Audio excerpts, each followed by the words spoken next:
Peace to the family. Oops, my bad. Don't want that. Let's do this. Peace to the family, y'all. Peace to the family. Want to do a quick live today.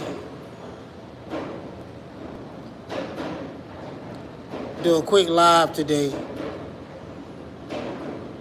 before I get on this bird. Hold on.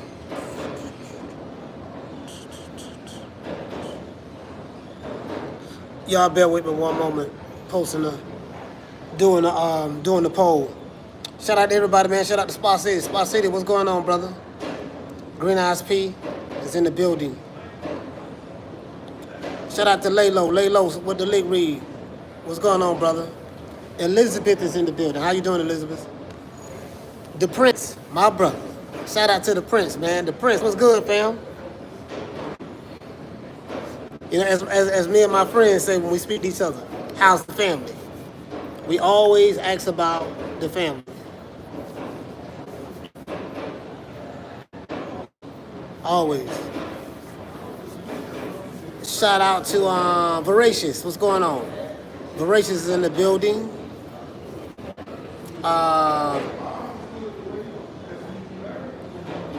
He say St. Louis in the house. Shout out to Juan the Great. Salute, fam. Yeah, I just want to give y'all my, my take on Norfolk, Virginia. I had a good time, man. I'm not even gonna lie. The people in this city, to me, I can't speak for nobody else, but to me, they so nice, bro. Like I had a lot of people that watched the show walk up to me and let me know they watched the show, and you know what I mean. I met a lot of. See, this is the fun part about it. The fun part about this to me is when you meet the subscribers, when you meet people who, the family. I don't like to use the subscribers. I look at y'all as family. I mean the ones who rock with us. You get what I'm saying? Like the family. You know, when you meet extended family members, yeah, they show me love, bro. Show me a lot of love. Show me a lot of love here, bro. Like Norfolk, Virginia, just like it was when I was in Houston. Just like it was when I was in H-Town. Same thing. But as a matter of fact, here, hell, I would even say, yeah, pretty much just like it was when I was in H-Town. But here even more so. I had a brother, you know what I mean? I had a couple of brothers who wanted to take me out to the after party. Cause they had an after party here with Allen Iverson. Allen Iverson was here, and Lil Boosie was here. And I think Terrence Crawford was on the stage. I wasn't over there. I went to a different after hours. I mean, after party. But I didn't even stay. I couldn't stay because I had the interview. I had to do the interview with I had to do an interview with Abdullah Mason. So I'm gonna try to drop all these interviews tomorrow. Overall, this was a good trip though. Really, really good trip. I'm glad I came. Glad I came.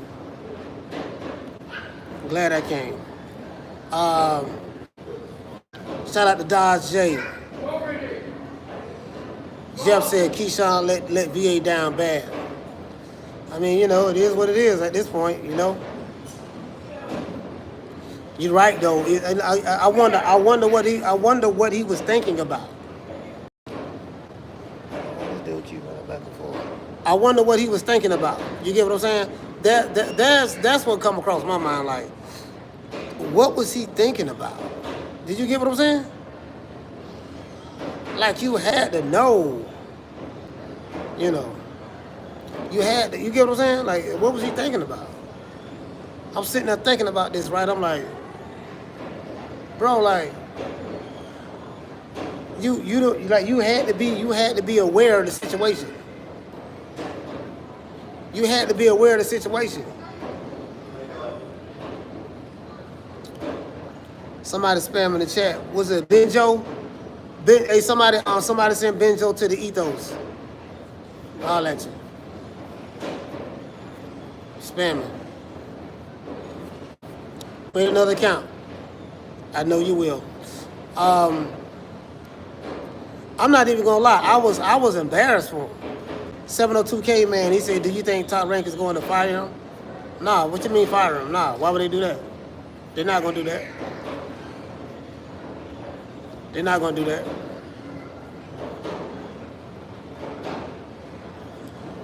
You get what I'm saying? I mean, if they got a contract with him, they're not going to rip the contract up and throw it away. Who's going to do that?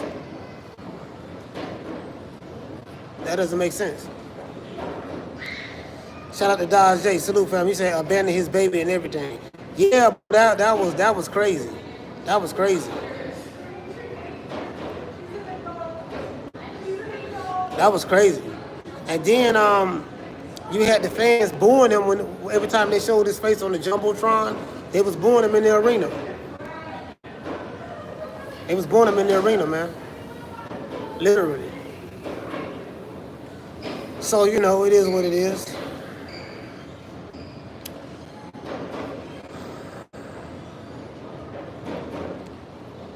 DGO said that was child endangerment, coach.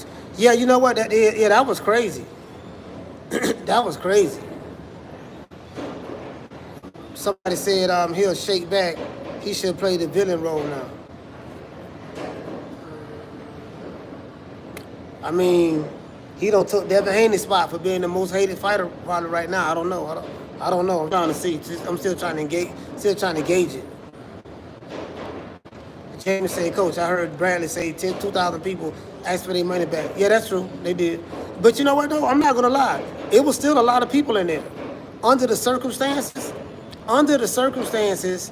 that that happened, it was still a lot of people in there. You know, was it sold out? No, it wasn't sold out. But it was people scattered all over. Like, it was like, I was shocked. I got video footage on my phone. When Abdullah Mason was boxing, it was a lot of people in there still. So, Hollywood Leon, what's going on, brother? He said Children and Family Services. Man, that's bro. The police right there trying to grab them and stop them. The police kicked them out of the out of the locker room. You know what I mean? That's crazy. And his mother right there, like I don't, you get what I'm saying? Like this another thing I have, right? If you wanted to fight so bad, you should have fought Edgar Berlanga. You should have made the weight and fought Edgar Berlanga. Took out all of that aggression on him. You chose not to make weight, and then you get mad that the dude beat your brother up and he was talking trash. Like, that's the crazy part about it. You can't be a shit talker yourself and can't handle shit talking when they come back to you. I'm not saying Albright was talking shit or whatever, but my point is, if you dish it, you got to know how to take it. There's nothing that Albright could have done to make you and your brother, and I heard Troy Isley was involved in it, and I'm like, what? Nah, I don't want to believe that, because Troy Isley is very, very quiet. He's very, very reserved. He don't say nothing.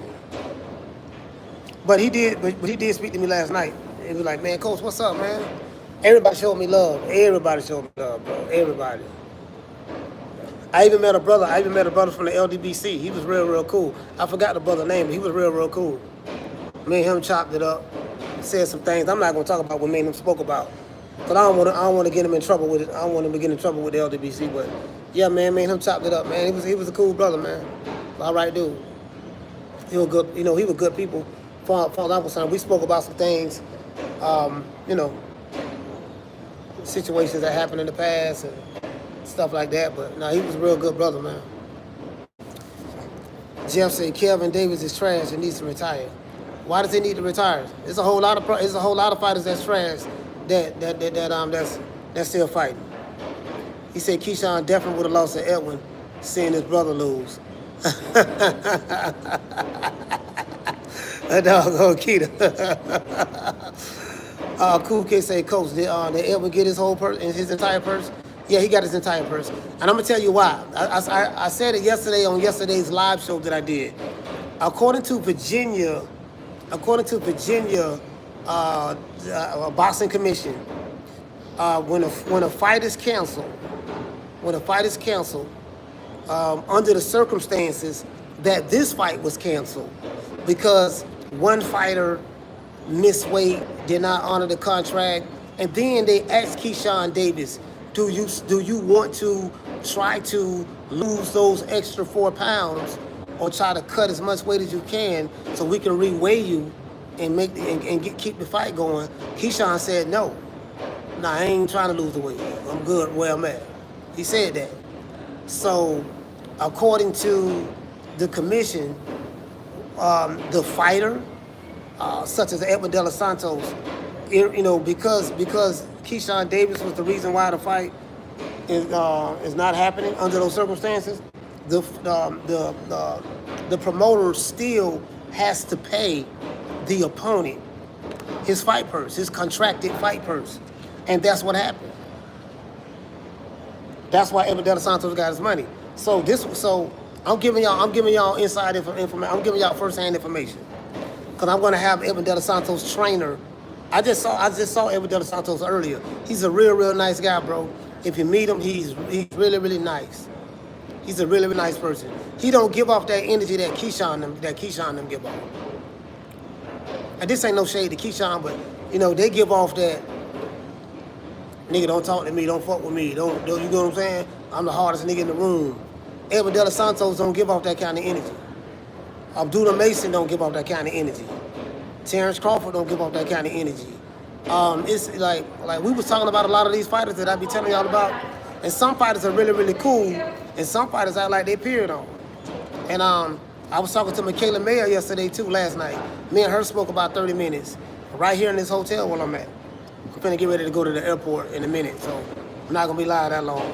But yeah, we was talking about that, man. These male fighters are very, I don't wanna say what me and Michaela spoke about because I don't want people to get mad at her attacking her other fighters. But I just say this: some of these fighters are real. Everything I told y'all, they divas. These niggas ain't no victims. They are privileged.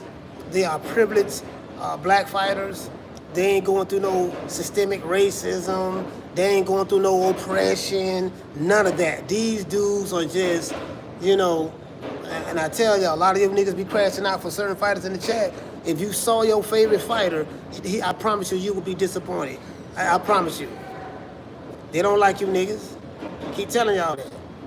Shout out to Chastity. She's emotional. That's what we were talking about. They very emotional. That's why I don't ask. That's why I don't ask for a lot of interviews. I don't do that. You get what I'm saying? But yeah, so he did all of that. So check this out. So Keyshawn was supposed to got paid $1 million. He lost that. Edgar Berlanga got paid $400,000. So I was talking to his trainer. I was talking to his trainer and manager, and he was like, "Look, we still was going to make the fight. I'm gonna have him on the show." He said we still was going to make the fight, but we asked Keyshawn, "Look, okay, cool. You 4 pounds, 3 ounces overweight. We're willing to give you 24 hours to tomorrow to reweigh and make the weight. So you got till tomorrow to lose those extra 4 pounds or get as close as you can to it." Keyshawn said no. So now Keyshawn he told me today Top Rank did offer him an extra, what did he say? I think he said they offered him an extra $300,000. They offered Edgar Berlanga an extra $300,000 on top of the $400,000 he was being paid. He only getting paid $400,000. So y'all be talking about, yeah, man, he probably be getting paid a whole lot of money. And Edgar Berlanga only getting paid $400,000, dog, which is a lot to me and you, but to someone like him, you get what I'm saying? That's all he was getting. And they said no. They said, nah. Well, if you're not willing to make the weight, we're not doing it. Because I'm not gonna put. The manager said I'm not gonna put my fighter's health at risk. That's what he said. That's what he said. I have him coming on the show. That's exactly what he said. That's first-hand information right there.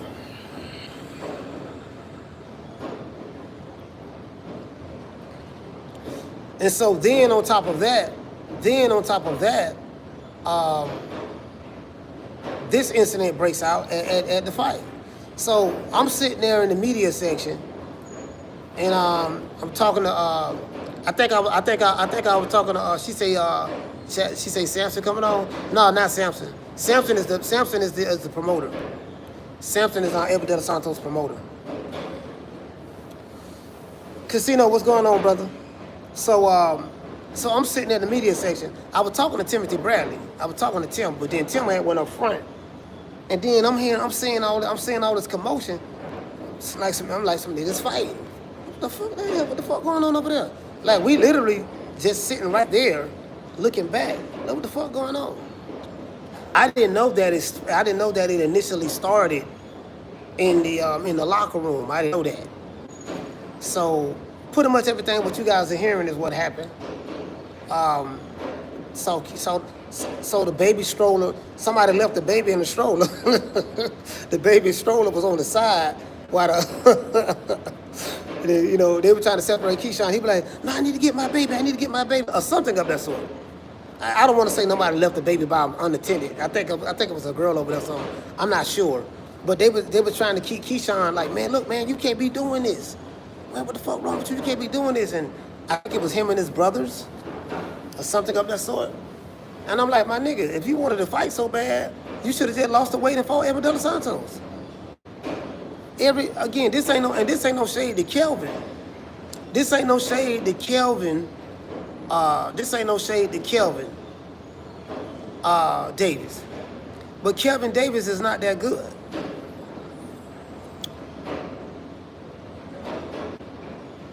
Kelvin Davis is not that good, fam. Everybody know that. Shout out to Rebel Life. Shout out to Wookie Woo. What's going on, fam? Everybody know that. Kelvin Davis ain't that good.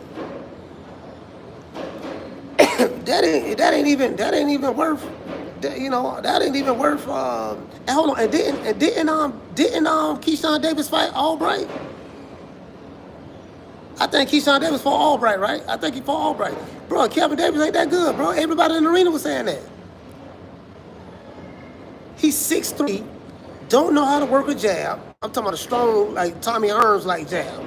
And he don't know how to drop the left hand because he's a southpaw. He don't know how to snap that jab, pow, and come back with snap that jab, and come down with the left hand because he's southpaw. He don't know how to do that.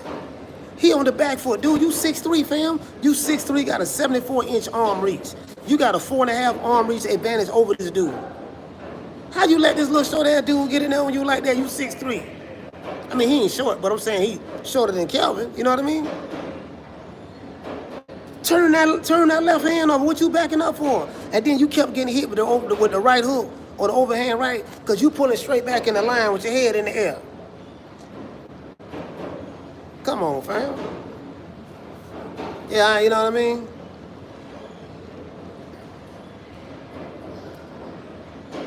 Shout out to Mimi. You get what I'm saying? So, I mean, that's crazy, bro. That's crazy. And then after the fight, y'all want to jump on the dude? For what? I mean, even if y'all didn't jump on him, that ain't the point. Like, what you pressing him for after the fight? Kelvin, you had an opportunity to do all that shit to Albright inside of the ring. You the older brother. You had a chance to do all of that shit to Albright inside of the ring.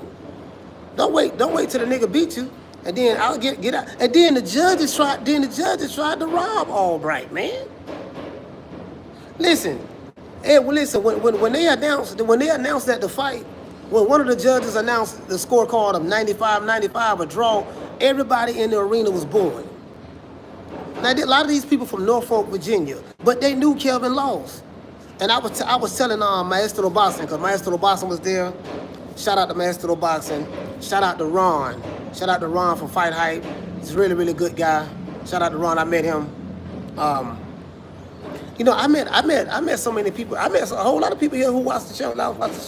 I had people coming up to me all night long telling me how they watch True Media Podcast, our podcast. They are a part of the family every day. I met Sean from the Heights. Sean from the Heights that be in the chat. I met him last night for the first time. I think Sean from the Heights from DC. Bruh, when they said 95, 95, I was like, oh my God, they finna rob this nigga. They finna rob him. They finna rob him, boy. He can forget it. And then one judge had it 94, 96. That was too close. Then another judge had it what? Another judge had it what? 97, something, I don't know, 97, 93 or some shit like that. I was like, man, that shit was too close, man. Listen, Keyshawn Davis he might have won one round. And I got to struggle to find which round that was he won. He might have won one round, bro. And I'm just doing that. I'm just doing that just on GP. I'm just doing that because I'm trying to give him the benefit of the doubt because I'm in Norfolk right now. Jeff said he won 3 rounds at best. Shit, man. Hey, you must be some kin to the family.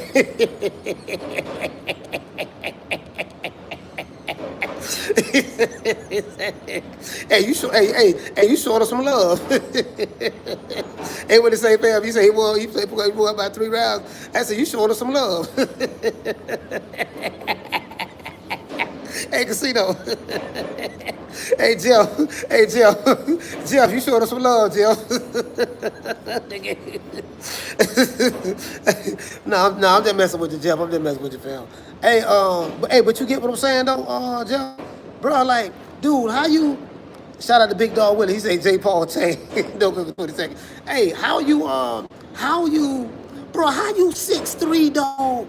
How you that tall? Now he do got skinny legs. He got them Deontay Wilder legs. So that might have something to do with it too. But how you that tall, dog? Bro, like, do you know what he should be doing?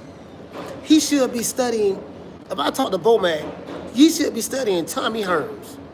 Forget being with your trainer or whatever. He should be studying Tommy Hearns. Tommy Hearns was tall, lanky, but he knew how to shoot that jab. Bam, bam, bam, bam. And then he knew how to turn that right hand over. As soon as you get in there, hack up, he dropping it. Without it, you get what I'm saying?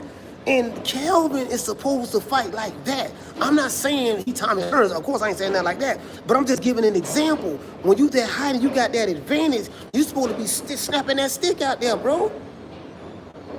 You supposed to be bam, bam, oh bitch ass nigga, you trying to come here again? Bam, yeah, bring your ass in here again. Bam, come on nigga, come on, hack up. You know what I mean? Hack up. You know, come and drop the right, come back with the left. You know what I mean? Pivot. You know, I'm like, man, that dance. I was like, oh my God, this nigga here, man. Bro, y'all should have heard me in there. I'm like, man, shoot the jab. Shoot the jab. Bro, you tall for what?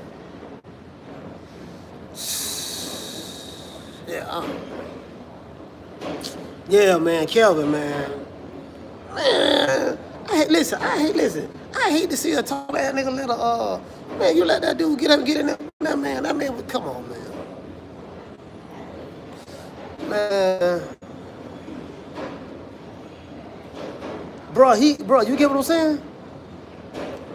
And he on the back foot the entire night. Why you on the back foot? Fam. Hey, shout out to Big Woo. He said Coach Tiger Johnson a little bad too. Hey, Big Woo, I interviewed Tiger Johnson. I uploaded that video. I interviewed him, man. I spoke to this trainer too. Hey, I didn't know all of them. Y'all spoke to this trainer too, man. Tiger Johnson, he a nice young man. Like, let me tell y'all something. Who don't give off weird energy when you meet them. Very approachable. Tiger Johnson. Terrence Crawford. Now. Michaela Mayer. I had a long conversation with her last night. Michaela Mayer is a sweetheart. I'm telling you, she's a sweetheart. You know what I mean? Edwin De Los Santos. Edwin De Los Santos, really, really nice young man, bro. Really, really nice young man. You know, they don't give up that weird, stupid ass energy that some of these fighters be giving off. Abdullah Mason. Bro, I have so much praise for Abdullah Mason and his family. I'm gonna tell you why. I interviewed the young brother last night.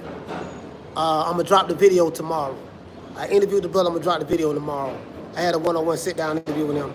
I come from the old school, right? And I grew up in an era to where you respected your elders. You know, you say yes, ma'am, no, ma'am, to women. You say yes, sir, no, sir, to the men who are older than you, right? And his family, his parents, his mother and his father, did such a wonderful job. Such a wonderful job in raising their young men, their young adult men. And when you talk to when you talk to Abdullah Mason, he is one of the like, man, I ain't gonna lie to you, dog. I ain't met no fighter like him. Not right now. Not in this day and time. I'm gonna tell you another dude who's nice. I'll take that back. Bam Rodriguez, Bam too. But I'm saying Abdullah Mason, he's only 21 years old, bro. He do his own interviews. His daddy ain't all in it. His daddy ain't all in the videos. His daddy ain't all in the videos. His daddy ain't like, take that. Yeah. His daddy ain't like, stop. You get what I'm saying? Hey, oh man, I'm trying to say, boy. This dude right here, bro. Hey,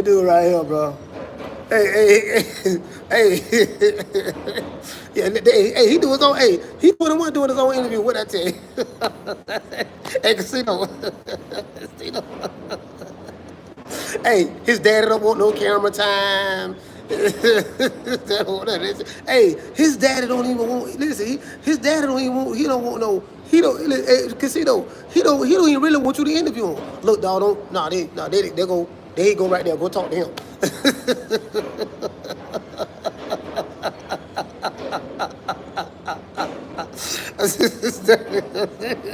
He 21.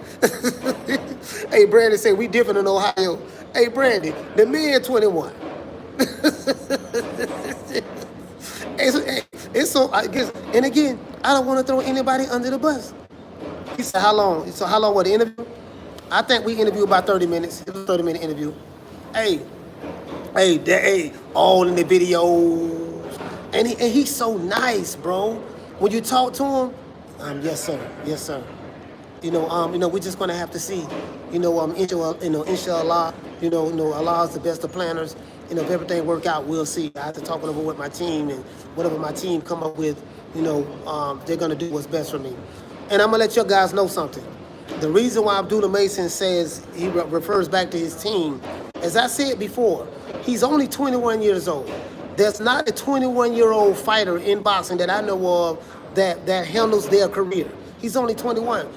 Abdullah Mason have handlers. His manager, Jay Prince, his father, I think his father is his co-manager and trainer as well, and they handle him. They handle his career. And they're not overbearing. Jay Prince ain't overbearing. He hard to talk. Amir Pop Mason, he's not overbearing. You barely even see him. They let their son speak, and they let him be his own man. You get what I'm saying? They don't hold his hand. They don't hold his hand. I mean, they probably training him. They probably training them how to talk and deal with the media. But when you have people come around, and interview him, they don't be like, oh, would you ask him a question? Yeah, I answer that. Yeah, now go ahead. Now, what do you say again? What do you say? Mom. Dad, Mom. I don't know what to call you. Can I call you my dad or mom? Just call me both. Call me both, kid. Call me both. Now what was you saying again? No, Dad. Mom. Mom, Dad. Shim. Can I call you Shim? Just call me Shim. They asked me a question. Can I answer it? No, you can't answer it. Your frontal cortex isn't developed yet. Focus on training. Now back with what you were saying, Casino, what were you saying? Why did you ask me that? I was like, oh my God. You ain't gonna never see Pop Mason do that. Never. You ain't gonna never see Pop Mason do that. Never.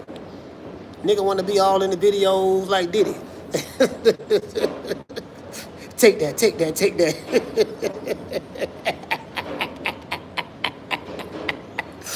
Take that. Bad boy. that's right. Nigga, hey. Just imagine being in the studio. You got a goddamn producer, executive producer. He coming in there. You don't wrote a whole rap. You don't made the beat. You don't did all that, right? So you got 100%. This is how publishing work. You get 100% of it's 100% pie, right? 50% for 50% for the music, and 50% for the lyrics, right?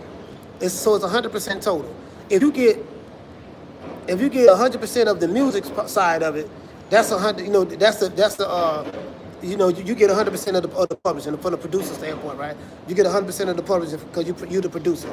The writer gets his 100%. So if you get 50%, that's 100%. You get 50%, 100% production, and 100% of the writers, right? Diddy will come in there, nigga say one thing, yeah, the song finished. Hold on, big. The song ain't ready yet. We gotta make it better. He go in there, take that. Just by him saying that, he want 50% publishing. You don't made the entire beat. Nigga just coming in there, he just saying take that. And then you look on the paperwork, 50% publishing go to Puff. Man, nigga, you ain't said nothing. We didn't need that in the song. That's Mama Hopefield. That's Mama Hopefield. All in the videos. God, Diddy bop. Nigga done went in there, he talking about something, nigga, you ain't produced shit. You went in there after I made the shit and said take that, and you holler about you want 50%. Nigga, how you doing? Hey, you doing fine? Hey, listen, he want 50%. 50% for what? You ain't do nothing. Nothing. I did all the work in the studio. You want to come in and you say take that. Now you want 50%. Man. Anyways, he say, Coach, they said you can't beat one for the Davis. You'll get jumped. Oh, bro, that was, I heard something very disturbing. I don't know how true this is. I heard Troy Isley was involved in that. I'm like, nah, man. I'm gonna have to call Troy Isley. I'm gonna talk to him. I'm gonna call him. I met his dad last night too. Troy Isley's dad is real nice. His dad and his mom. Hey, shout out to Marky VR. What's going on, brother? Yeah, man, nigga, Ryan, this motherfucker, man. Man, I'm sitting here, man. The crowd was boring, but I ain't gonna lie, boy. It was lit. It was lit here, bro. It was lit. Now they got 1,000 goddamn police officers walk by. Now they got 1,000 police, but it was lit. There's 1,000 police here now. It was lit though, bro. It was lit. Like I'm sitting back like it was lit, man. After parties was lit. Everybody in it, bro. There was no fighting, none of that. The only fighting happened was Keyshawn Davis and them, after the fight, after the fight in the hallway. But I'm saying it was none of that. Like it was a really good event. Everybody enjoyed it. Abdullah Mason saved the day with his knockout win over Nakathila.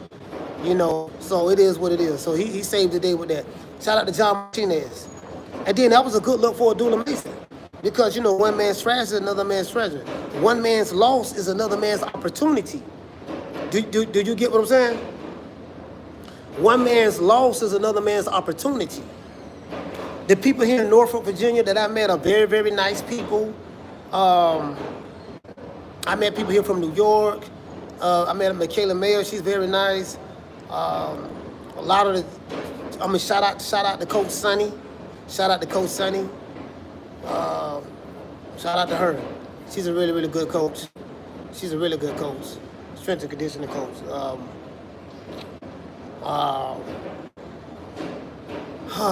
There's so many people, man. Hold on. Man, let me get some shout-outs. I gotta get some shout-outs, man.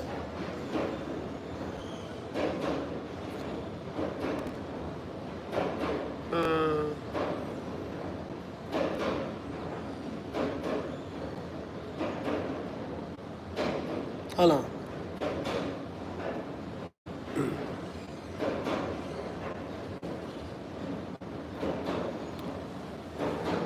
Shout out to Steve Brown from Kansas City.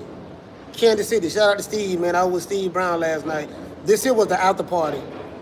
It's gonna bring you backwards, but this was the after party. I was across the street. Allen Iverson and Lil Boosie. That's the flyer right there. That's the flyer right. Matter of fact, I just saw Lil Boosie right there. I just saw him right there. I was on the phone with Rick. I was on the phone with Freeway Ricky Ross, and Freeway Ricky Ross and Lil Boosie's real close. And just so happened when I was on the phone with him, I told him Boosie was over there. He said, yeah. He said, tell him I said, what's up? I'm not really a rapper person. I don't really be approaching rappers. I don't. You know what I mean? And he said, but then he said, let me speak to him. So I just walked up to him. I said, Boosie. He said, what's up?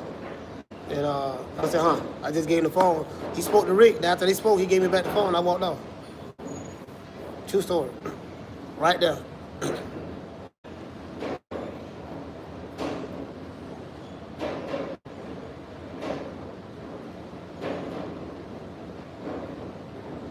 That was last night. My bad, hold on.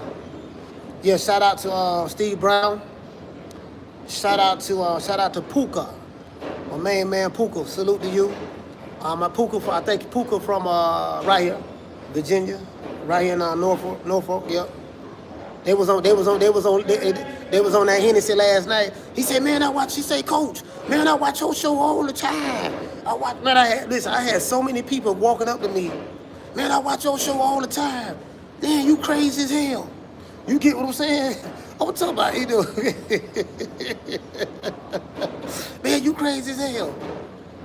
They say, man, you a crazy little nigga. You know what I mean? You be talking shit. And then they was asking me, they said, man, hey, what's the name you gave Kid Austin? What's the name you gave Kid Austin? Floyd Schofield. What's the name you gave his daddy? I said, Mama Hofield. Everybody started laughing. Everybody wanted me to do the Mama Hofield. That shit was crazy. Everybody, I'm talking about every time I said Mama Hofield, they bust out laughing. Hey, what you call Schofield? What you call Pop Schofield? What you call him? Mama Hofield, and everybody just bust out laughing.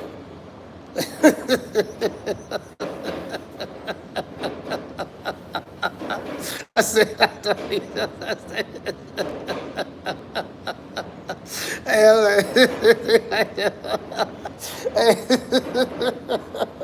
hey, Brandy, I'm dead serious. I walk around the arena and everybody, man, Coach, oh shit, that's cool. Hey, come here, man. Come here. I mean, these some big niggas. Hey, listen, these niggas like 6'5", 6'6". These some big niggas. They was sitting there laughing and shit.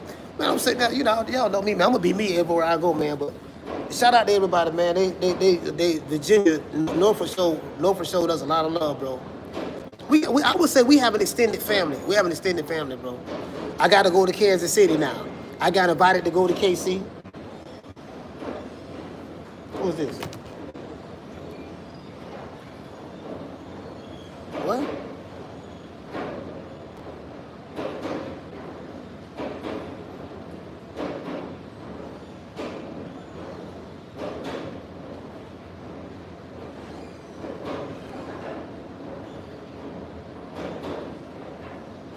Damn. Oh, this is my cousin. Oh, this is my cousin. Okay, hold on. Hold on. This is my cousin.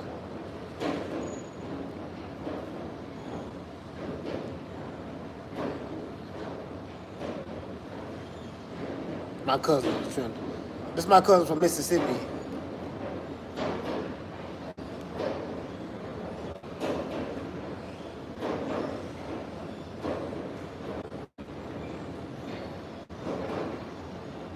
Bear with me one moment.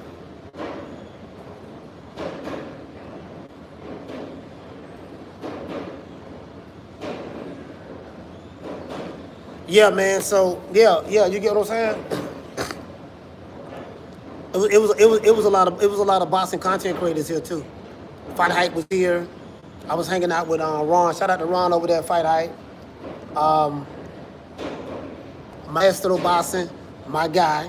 Shout out to Maestro Boxing. And there was some more. There was some more here, but I forgot their names, bro. I was hanging out with this dude, kicking it with the dude from the LDBC. He was a cool dude. He was a real cool dude, bro. He was like, yeah, man, man, I'm with the LDBC. I was like, yeah. I was like, yeah, what? I said, yeah. He said, yeah, man, I want to talk to you, man. And we just walked off and we went to talking. I ain't gonna say. It's probably a good thing I don't remember his name. I don't remember his name because I don't want to get him in trouble. I don't want to get him in trouble with them. You get what I'm saying? Market Beyond Black he say, Bud, they never lost a fight on the scale. Nah, he didn't. He didn't. Never. He said, Coach, hanging out with LWC. What? I mean, no, it was just, you gotta understand, I'm at an event. I'm at the fight, so you got a bunch of content creators there covering the fight as well. It was a bunch of content creators here. A bunch of them here, so all of us was in the media, all of us was media, you get what I'm saying? So, shout out to Chastity. No, the dude was cool, man. I mean, the dude was cool. I mean, I ain't, to be honest with you, I really ain't got no issues. I really ain't got no issues with them niggas, really. Be honest with you, like I'm past that shit now. I'm past it. I don't know who's who anyway. I don't know how many of them. You get what I'm saying? Can't lump everybody in the same basket. So, shout out to Market Beyond Black. He said you talked to Keyshawn? Nah. Matter of fact, I'm telling y'all a true story. Keyshawn was staying in this hotel I'm in right now, and we was in the elevator together.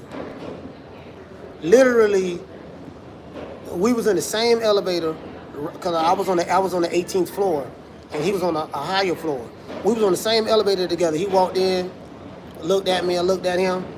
He ain't say nothing to me. I ain't say shit to him. And then I think his sister, was his sister? No, probably his aunt or cousin or somebody was in the elevator with him. Cause it was me and her in the elevator. Then it stopped on a certain floor. He got in and then we rolled all the way up.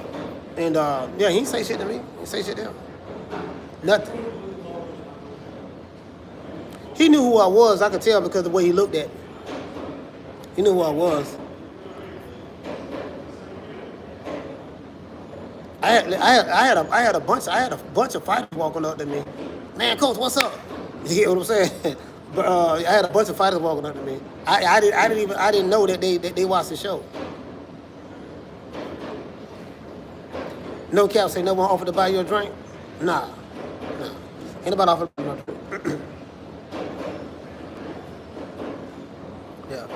Shout out to Lamar. Yeah, but the thing is, I don't know what he was thinking, bro.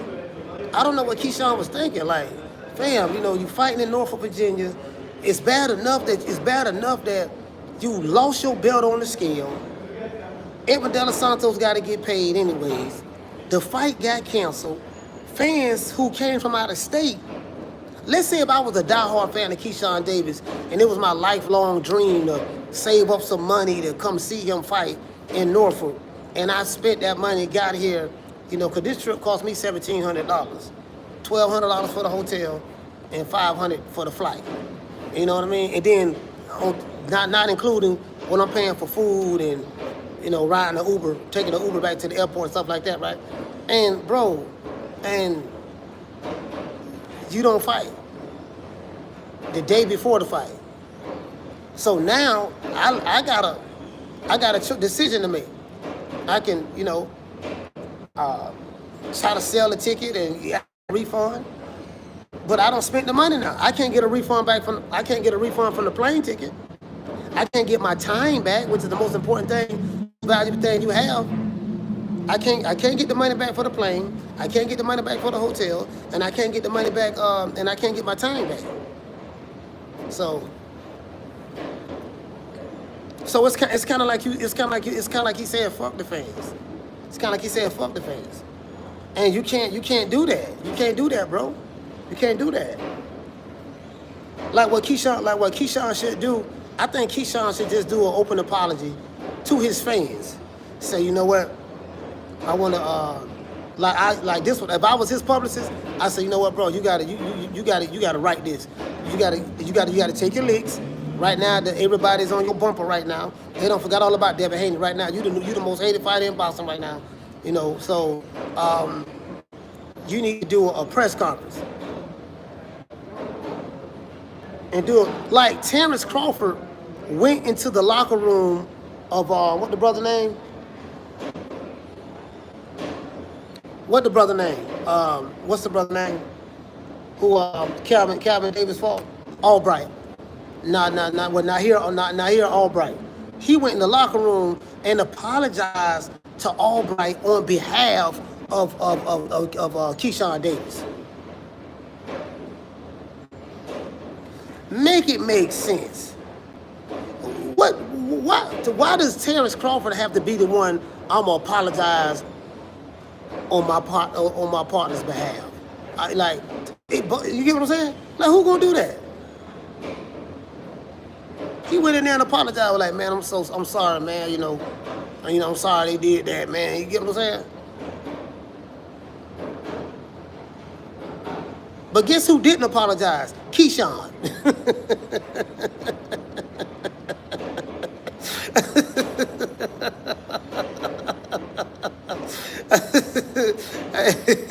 Hey, guess who didn't apologize?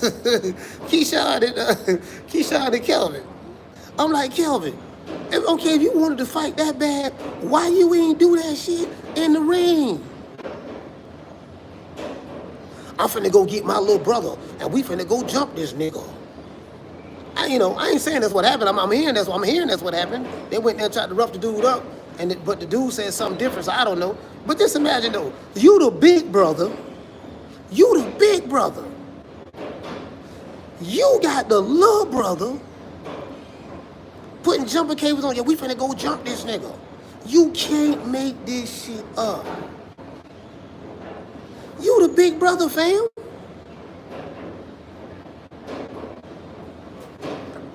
Hey, Chastity, you get what I'm saying? Shout out to High Tower. Shout out to the league.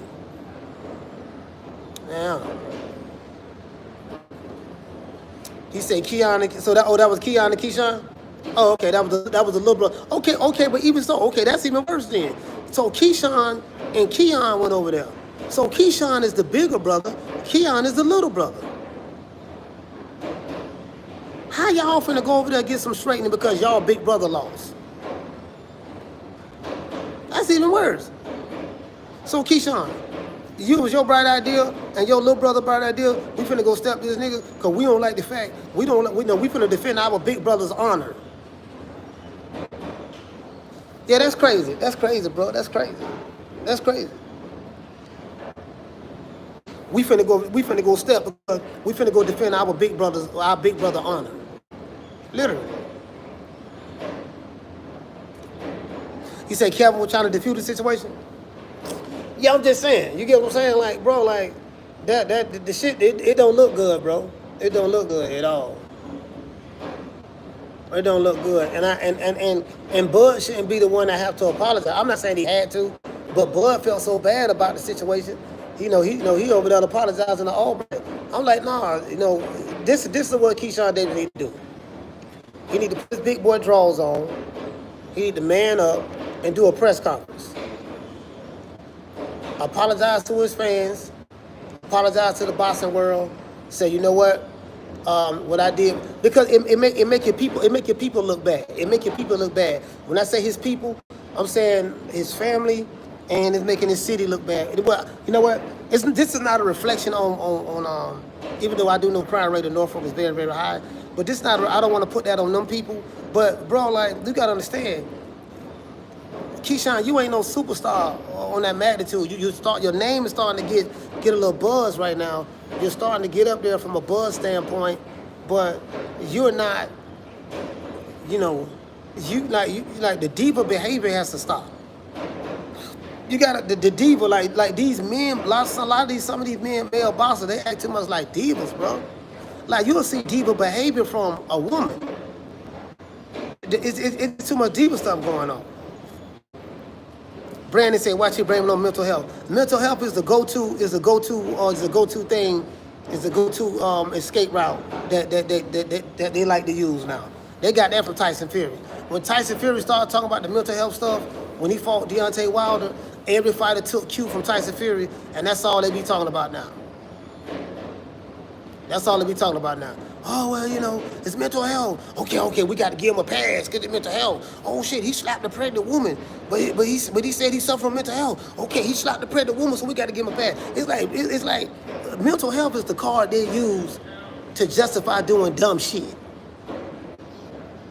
Mental health is the card they use to justify doing dumb shit. Instead of saying, nah, dog, I did some foul shit, I was wrong, I apologize, I got in my feelings and emotions, I blow red. Because you wasn't really mad at Albright. You was mad at the fact that you didn't fight this weekend. Your hometown crowd was booing you every time they showed your face on the Jumbotron. Your big brother lost. It was a combination of everything. You ain't getting paid. Because check this out. You had a whole training camp to get ready for Edgar Berlanga Santos. You lost all that money. So you trained not to make the weight, and you still ain't get paid. So all that money you spent paying the fighters and stuff for training and your trainers and all that money gone. He just got to stand up in the paint.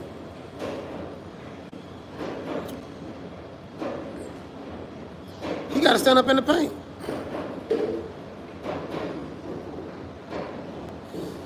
Yeah, man. Shout out to the Martin, man.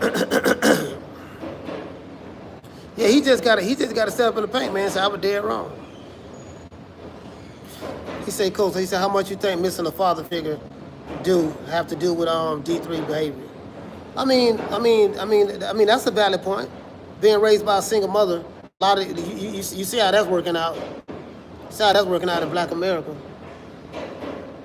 But you get what I'm saying? You know, because you know, a lot of these, you know, because these women, some of these women are forced to raise these boys on their own because the man ain't there for whether she ran them away or whether she kicked them out or whether he in jail or whatever the case may be, or whether, you know, whatever it may be, he passed away or whatever. I mean, that just, because these male fighters, they got a lot of estrogen. They got a whole lot of estrogen going on, man. You get what I'm saying? So, yeah, they very emotional, very emotional. Then, you know what? Let me tell you something. That was an older guy, right? That trained me. I had a captain he was out of number 7. He was out of Moss number 7 in New York, and he was like, you know what he told me? He gave me the hadith, right? The hadith is the sayings of the Prophet in Islam. So there was this hadith saying of the Prophet, and he showed it to me. Prophet Muhammad say, the strongest man is not the one who is the biggest. The strongest man is not the one who have the, and I'm paraphrasing. The strongest man is not the one who is the biggest. The strongest man is not the one who have the bigger muscles. The strongest man is one who can restrain himself when he's angry. And anybody in the deen in Islam, you know, if you're familiar with the hadith, now I got a book called Sufism. It's in the book of Sufism as well. But that was a saying that came from Prophet Muhammad, from what was in there. And the strongest man is not the one who's the biggest or the biggest, the biggest person or the one with the bigger muscles. The strongest man is one who can restrain himself when he's angry. It takes a lot of strength to restrain yourself when you mad. Try to restrain yourself when you're mad. It's one of the hardest things to do. Yeah, man. Shout out to Mimi24. Yeah, no, he got to stand up in the paint, fam. No, it ain't no. I don't want to hear that mental health shit. I don't want to hear none of that shit. My daddy wasn't around. My cousin with I don't want to hear none of that shit. No, man, you did some ignorant shit. You got to stand up in the paint and accept responsibility. Man up and go through the process of the ridicule that you're going to have to go through. Because remember, everything that Keyshawn Davis is going to go through from a ridicule standpoint, because with nobody even talking about him like that. Everybody was still on the I hate the Devin Haney train. You took the attention right off of Devin Haney. Now it's squarely on you. And so now Bill Haney got to figure out a way to get the attention back to Devin Haney. You know, I don't want to hear nobody talking about no. I don't want to hear this victimhood mentality shit. I don't want to hear no. Yeah, the white man doing me like this. Look how the white man oppressing our brother. Nah, because you know some of these niggas that's all they got. I'm like, dude, nah, man, the man did some ignorant shit. What the fuck the white man got to do with this nigga doing some ignorant shit? Matter of fact, it was the white man, the white police officers who were trying to break it up to make the peace. It was the white police officers that were trying to break the goddamn peace. Trying to, not break the peace, but trying to break the shit up. You saw the police right there. Come on, man. Hey, I ain't got all that shit. Yeah, man.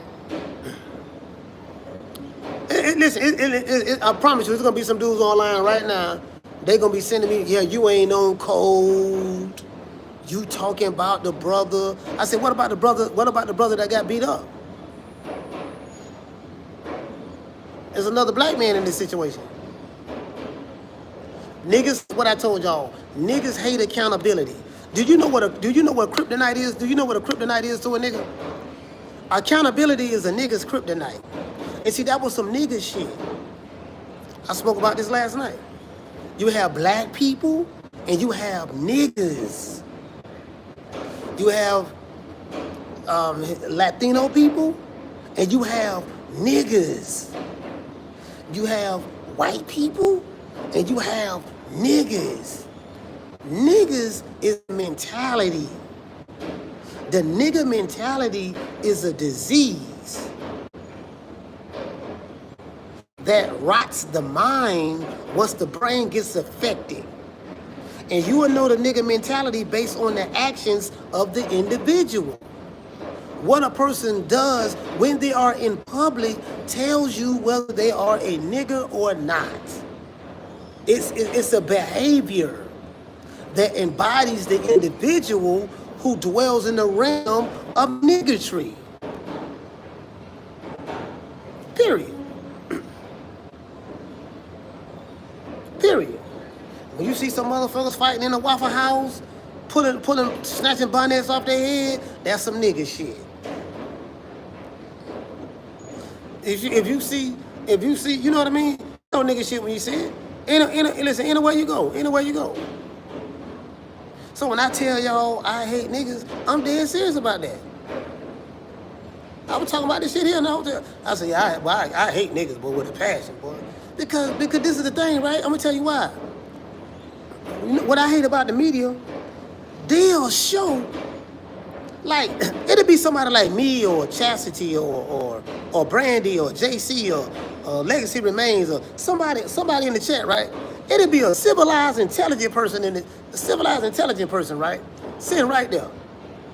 Let's say something pop off.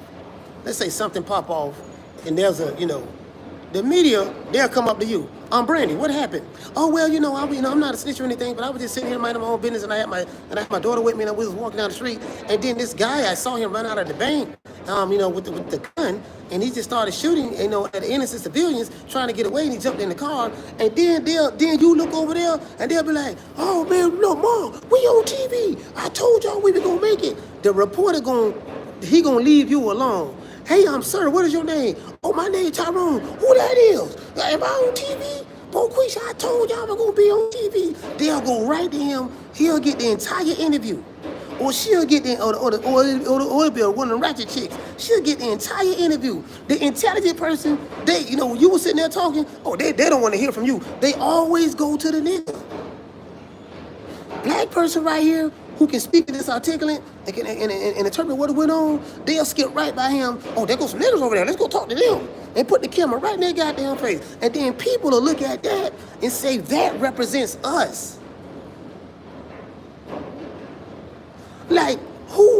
In what society, every society have a lower rung, a lower class, right? No, what society look at the lower rung of their society or the lower class of their society and say that represents all of y'all? Look at Sexy Red. Sexy Red don't represent black women. Sexy Red represent niggas. You get what I'm saying? They'll show them and say, yeah, that's how they act. That ain't how we act. That's how she act. You see what I'm saying? So I have an issue with that. Yeah, I have an issue with that. They want to use that. They want to use that and say that represent us. That's like saying, listen, you don't go to the trailer parks of West Virginia where they got 2 and 3 teeth in their mouth. You don't go to the trailer parks of West Virginia and see all them dirty ass white folks over there and hillbillies and all that stuff in West Virginia and say, yeah, see, that represent all the white people. You make sure that you separate that. Matter of fact, you don't even talk about them. You will show goddamn, you will show two teeth Tammy, and Billy Bob, coal mining in West Virginia. You don't say that represent all the white folks. Shit. Nigga gonna show Sexy Red and say that represent all black women and, yeah, that, or we got Spot 'em, got 'em, the rapper Spot 'em, got 'em. Lil Coochie Bird, that's what the black men look like today. That's it. No, that's what Lil Coochie look like. That ain't got nothing to do with me. Shit. So that's what they gonna do, dog. Yeah, man, that's how all them blacks act. That's how they act, dog. See how Keyshawn them act? See, that's how them niggas act. That's how they act. I'm like, there we go. Yep, there we go. Here go this bullshit. They coming with the bullshit. Yeah, man.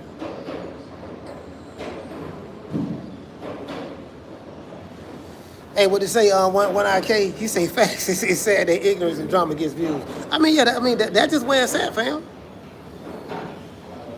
I be sending no business everywhere I go, bro. The way I'm talking on this camera, I talk like that last night, this morning, and like this, I talk the same way I talk on here. I'm the same way anywhere I go. That's why people got a lot of love for me though. They show me a lot of love, bro. Like I don't get no hate. The only hate I get is a bot as a bot. They want to come in the chat and troll. They want to talk about me or whatever the case may be. That's it. I don't get no hate nowhere. Houston, and I be everywhere. Houston. I'm in Virginia, Alabama, Mississippi, Miami, anywhere in Florida, Vegas, LA, St. Louis when I was in St. Louis. When I was in St. Louis. New Mexico, San Antonio, New York. It don't be none of that shit. It don't be none of that shit. It don't be none of that shit, bro. That's why I be telling y'all. You can't be believing. Don't be believing the YouTube shit. Don't believe the YouTube shit. That's why I be telling y'all that. That shit don't be. Cause see, it's like this here, right? I'm gonna explain something to y'all, and I'm gonna break it down in street terms. When you a real nigga, real niggas recognize real niggas. Now, real nigga can mean two things. You could be a real nigga from a negative standpoint, and you could be a real nigga from a positive standpoint. I'm not dealing with the negative, I'm dealing with the positive. In this particular example that I'm painting, real nigga mean real man in this particular situation. I don't give off scary. And I'm gonna say what we say in Florida. I don't give off scary fuck nigga energy. Shit, I ain't no real big nigga, but I don't give that off. When people meet me, they talk to me, you know what I mean? My energy, I don't give that off. See, when you a whole nigga, you gonna attract all type of whole shit. When you a whole nigga. When you a real nigga, you attract the real. This shit ain't nothing. This shit ain't nothing. Grown men and grown women do grown folk stuff, fam. I mean grown ass women, grown ass men. They mature, they do grown folk stuff. That's why I tell y'all, don't be getting caught up in this YouTube shit. This shit ain't real. The bots that be in chat saying shit, that shit ain't real. That's virtual reality. I live in reality. In reality, you get what I'm saying? It ain't nothing like some bots in the chat. It's the total opposite of that. These niggas be talking shit and don't go nowhere. Fam, you don't even go nowhere. Yeah. You ain't gotta, you know what I mean? And guess what? When I go places, I act accordingly. If I'm in Norfolk, Virginia, I ain't finna be acting crazy in Norfolk, Virginia. These niggas will tear my head off. If I get out of pocket, if I'm on that, they gonna give me what I'm looking for. If I'm in Trenton, New Jersey, or New York, or LA, or Cleveland, Ohio, everywhere you go, everybody has to act accordingly. As long as you move with respect, you respect people, ain't nobody gonna fuck with you. If you want some dumb shit, you gonna get what you looking for. That's how that shit work. That's how people work. Anywhere you, I don't care where you go at, dog. You could be in Mexico, you could be in China, you could be in Japan, you could be in any country on the continent of Africa. As long as you act accordingly, goddamn it, you gonna be all right. If you want some fuck shit, it's some niggas on anywhere you gonna go at, they gonna give you what you looking for. Period. That's how that works. You don't need 1,000 niggas with you. You don't need none of that. Your energy, because if your energy right, you ain't gonna attract no fuck shit around you.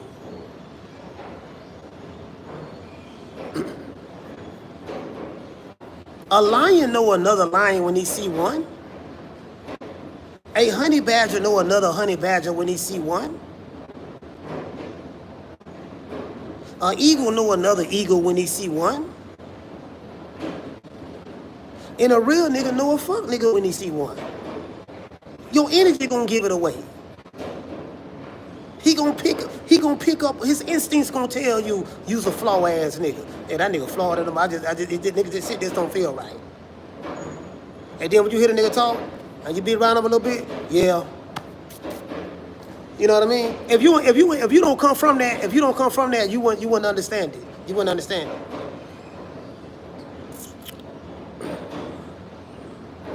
Boss man says it's in you, not on you. Yeah, it's in you, not on you.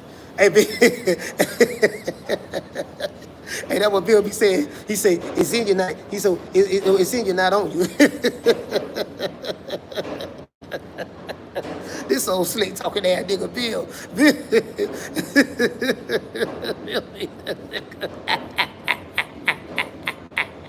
This old slick talking ass nigga Bill. Hey, I got there Bill 80 funny to the ball. Bill funny to the ball. Hey, we were talking about Bill Haney last night too. We were talking about Bill. Listen, we were talking about Bill Haney. We were talking about Mama Holyfield. Who else we were talking about? That's it. I don't know how their name came up, but we were talking about Bill Haney and Mama Holyfield. Hey, shout out to Rob Nino, man, dropping a $2 super chat. We were talking about Bill Haney and Mama Holyfield. Listen, I had people want me to do the Mama Holyfield impersonation. Stop. Why you doing that to me? Why you doing that? Stop it. Stop. Don't do that. Hey, I had them cry, bro. Bro, listen, I had these niggas cry. I had these niggas laughing so hard, fam. They was laughing so hard, fam. They were like, they fell out when I was doing. They fell out when I was doing that impression. They fell out. Hey, coach, give me a coach. Coach, give me a. Hey. What you call Floyd? What you call Pop Schofield? All us watch the show. What you call him? I said, what? Mama Holyfield? They bust out laughing. I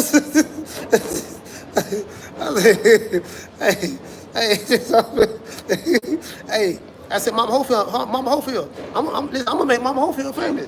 If I'm him, he might have well just changed. Well, she might have well just changed her name to Mama Holyfield. What's your name? What first name? My first name Mama. My last name Holyfield. Anyway, yeah, man. But Key, I don't know what he was thinking about, bro. I don't know what he was thinking about. He couldn't have been thinking, fam, because, bro, you got all these cameras right there, all these witnesses. Shout out to Fresh. Fresh, what's going on, brother? Hey, he said Mama Hopefield joke's funny. Hey, hey, check this out. Guess what? Don't nobody like Bill Haney. Man, don't, bro. I'm all up here in Norfolk, Virginia, bro. I'm talking to these brothers. We was hanging out. And don't nobody like Bill Haney. This nigga Bill. They was this nigga talking about Coach. The nigga talking about his son better than Floyd Mayweather. And we don't even like Floyd like that. But the fact that nigga said that, bro, they oh my God, y'all don't understand. We in the fight. Nigga Tiger Johnson in there fighting. And that's what they were talking about. Oh, that's what they were talking about.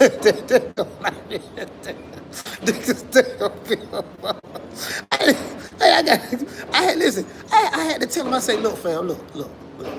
Bill just doing his job, man. That's all. Bill just, I ain't no Bill, I ain't no apologist, but I'm telling you what he doing. I'm telling the man, listen, he just say shit. Just to get. He Bill the nigga that's gonna throw the rock in the crowd, and when he hit somebody, sit back and put his hand back like he ain't did nothing. Like he ain't did that. That's what he is. Why you looking at me? Well, see, brother, why you looking at me, brother? Well, how do you know I threw the rock? Did you see me throw the rock, brother? Did you see me throw the rock? Yeah, but I ain't see you throw the rock, but you the only one here. The rock ain't fall out the sky. How do you know it didn't fall out the sky? You get what I'm saying? Oh, man.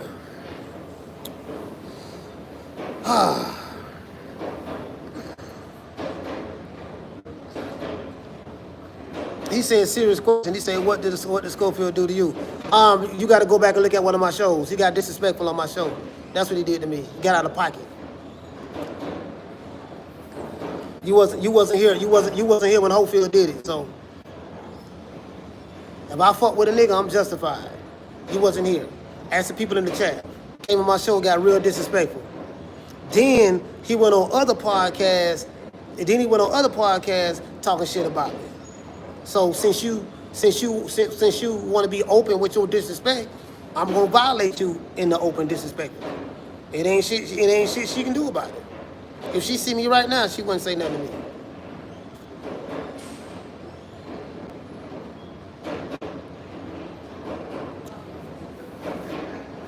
I stand on business. I stand on business when it comes to Mama Ho. I don't give a fuck. And fucking the nigga who don't like it. Shout out to Nick the show. He said the Hopefield impression is diabolical. Shit. You don't start some shit. Yeah, you started it. Now you started it. No, you started it, dog. So now we finna, you started it. So, so it is what it is. Let me see what we got. Let's go to. What time I gotta be to this airport?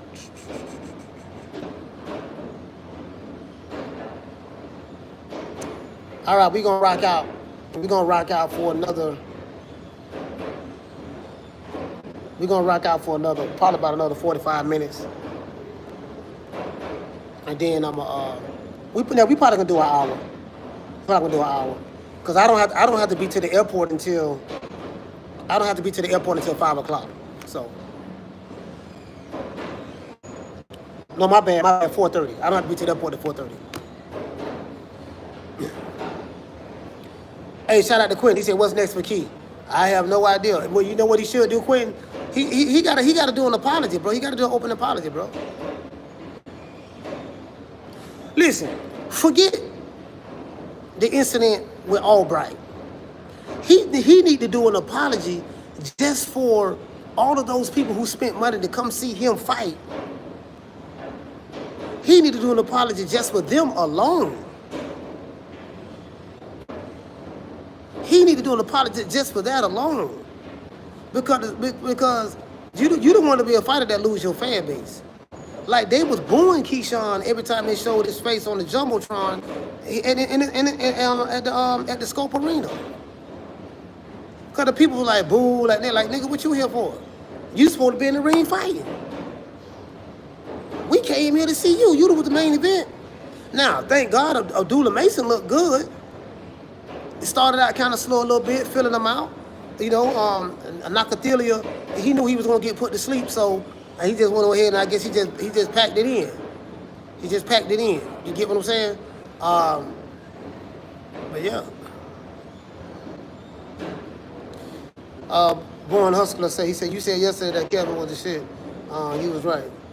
I mean, you know, I don't know if you're talking to me on that, but I'm just being honest with you, fam. Like, everybody say that, bro. I was in the arena, bro. Everybody in the arena, the people I was talking to in the arena, cause I was sitting at the press table. Then I got up and went over there, sat with the people in the crowd. I'm in the crowd with the people, and you know, I'm a people person. And man, the dudes were sitting there, you know, everybody was sitting there drinking shit. I don't drink, but they were sitting there drinking, and they were like, everybody was like, yeah, man, Kelvin ain't really the, you know, he ain't really the.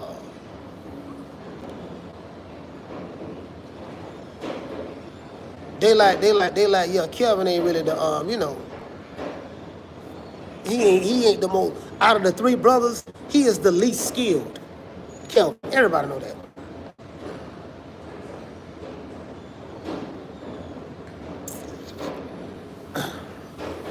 Yeah, everybody know that. You get what I'm saying? So, but shout out to Kelvin Davis, man. He did the best he could do.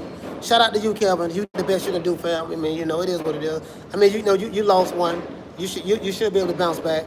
All you gotta do, man, just work on that jab. Work on that jab and turning that left hand over. You gotta work on turning when you throw that jab, turn that motherfucker. Don't be trying to flick. You gotta step on that jab like bam, throw that bitch with authority. Cause once you got that out there, cause you 6'3". So you got a bird's eye view of the situation. So when you shoot that hard stick out there, you gotta know what's coming back. You know, if you shoot the hard stick out there and you miss, he may try to come around with the hook to the body. When he do that, you drop that left hand on him. Well, this way, because he's southpaw. So you do that, you drop that left hand on him. You keep that stick out there, keep it out there. But he got to work on the front foot, not the back foot. Establish the jab, control the center of the ring, and keep that shit right there. Then you started pushing him back by working with a hard jab.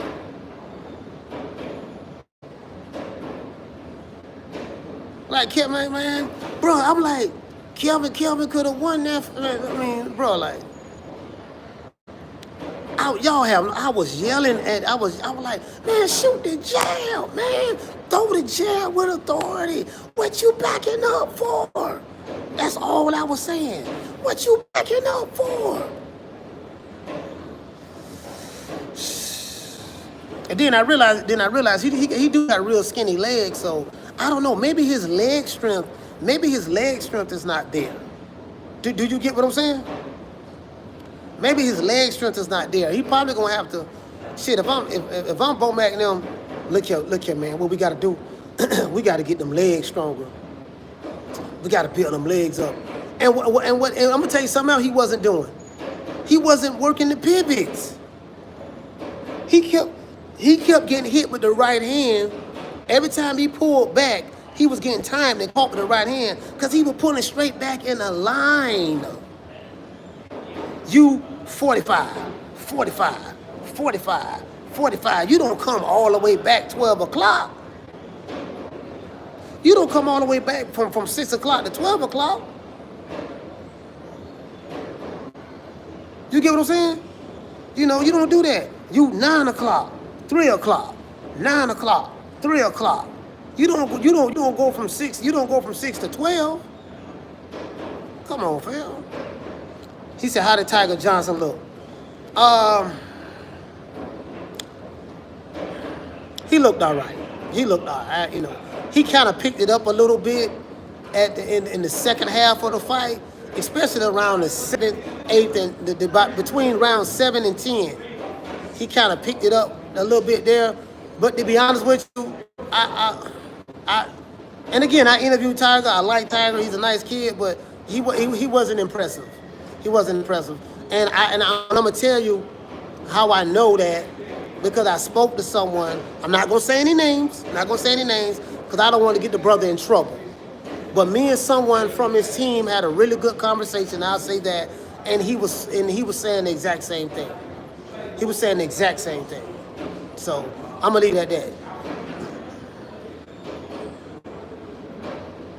And guess what? Guess who Tiger said he want to fight next? I posted the video when I interviewed him. Guess who Tiger said he wanted to fight next? I just posted the video.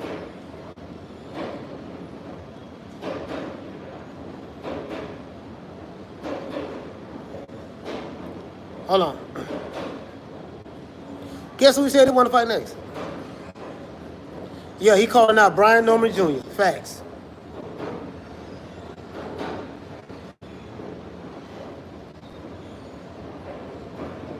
He calling out Brian Norman Jr. I'm like, I'm like, I don't know about that now. Oh, wait a minute now. Hold on now. You know, are you sure about that? You sure about that? Bro, he dead serious. He dead serious, bro. Bro, the man say he won't be Norman Sr. Be Norman Jr. next.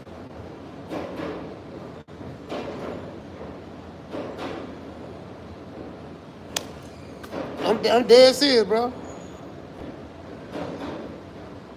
Hey, you know I was looking crazy. I say, damn, that's ambitious. You got some ambition, huh? No. He like, no, coach. Tell her, he say, hey, I was talking to Tiger, right? No, coach. Tell that whole ass nigga Brian Norman Jr. he owe me a fade. The nigga know I'm looking for him. Coach, I'm telling y'all, I'm gonna knock him out. I'm gonna catch him with a one-hitter quitter. I got a mean left hook, coach. And I'm looking at this fight. I'm saying, oh man, whoo, Lord have mercy, boy, Lord be. Yeah, man, who you say you want to fight again? Yeah, I don't know about that one, fam. I don't know about that one. I don't know about that one, boy. Yeah, I don't know about that now. You know, shit, you know, you say you want to fight hog head cheese, pork chop willie, shout at big nuts, yeah, Chico stick, yeah, but that boy there, I don't know about that one, fam. You get what I'm saying? Like, shit. Y'all think I'm lying? I got the video right here. Hold on, here you go. Shout out to everybody. I got my man Tiger Johnson here, man. Great victory. This Coach Malachi True Media Podcast. Tiger, what was the controversy going on about the glove situation? He was talking about the glove. Hold on. Let me get to the end. Like I said, he was a strong dude. Like he was punching.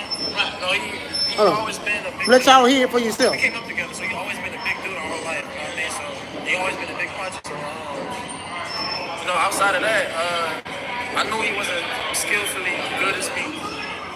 So I want y'all to hear this. I was prepared for it. You know what I'm saying? I made sure I was on my P's and Q's. My hands was up. You know, I was turning out. I just kept turning. Look, Jessica, here you go right here. Hold on. We got the job done, man. I feel good. Well, listen, man, I got to get you on the podcast for an interview. I got to get you on there. What's next? Let your fans know what's next after this fight. Oh, yeah, man. We want the big names, man. Like I said, man, I'm looking forward to getting in the ring with Brian Norman, man. We want them all, man. Anybody at 147, man. Anybody at 147, they ain't even getting stepped. They get stuck. Yeah, so good luck to Brian, man, on this fight. I think he should be out there in Japan, man. So Brian is a fight that I'm looking forward to. All right, well, hopefully, man, you can get that fight later on down the line. But man, shut up. Yeah, hey, when the camera, hey, Jessica, when I turned the camera on, I like, hey, man, are you sure who you said you want Brian Norman? Which one? You talking about the boxer Brian Norman? Which Brian Norman you talking about? You know, man, the one that's in Japan right now finna fight Sasaki. Are you sure you want that fight? Yeah. Bro, he was dead serious, bro. And you heard his homeboy. You heard his, hey, Brandon, you heard his homeboy. Now the dude, hey, Brandon, check this out. Now the nigga who said it, he ain't got to get in the ring and fight. All he was worried about was throwing his right hand. That's all he was worried Hold about. on, Brandon, watch this. I made sure just kept turning me, missing my jab. We got the job done, man. I feel good. Sit it up. Listen, man, Hold I up. gotta get you on the podcast for an interview. I gotta get you on there. What's next? Let your fans know what's next after this fight. Oh yeah, man, we want the big names, man. Like I said, man. I'm looking forward to getting in the ring with Brian Norman, man. We want them all, man. Anybody at 147, man. Anybody at 147. He said we want them all. We want them all. We said anybody at 147. Got the job done, man. I feel good. Well, listen, man, I gotta get you on the podcast for an interview. I gotta get you on there. What's next? Let your fans know what's next after this fight. Oh yeah, man, we want the big names, man. Like I said, man.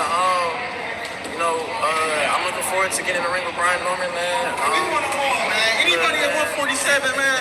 Anybody at 147, they ain't even getting stuck. They getting stuck. They getting stuck. For sure, man. Yes, Hey. Don't hype them up. Yeah, dog, I'm trying to tell you, dog, don't worry about it, dog. I'm gonna hype it up. I'm gonna hype it. Hey, Fresh.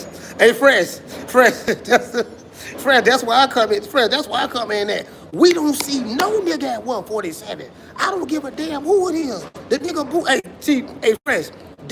I like him. That's why I come in there, right there. Yeah, don't try to tell. I don't see no nigga. That nigga.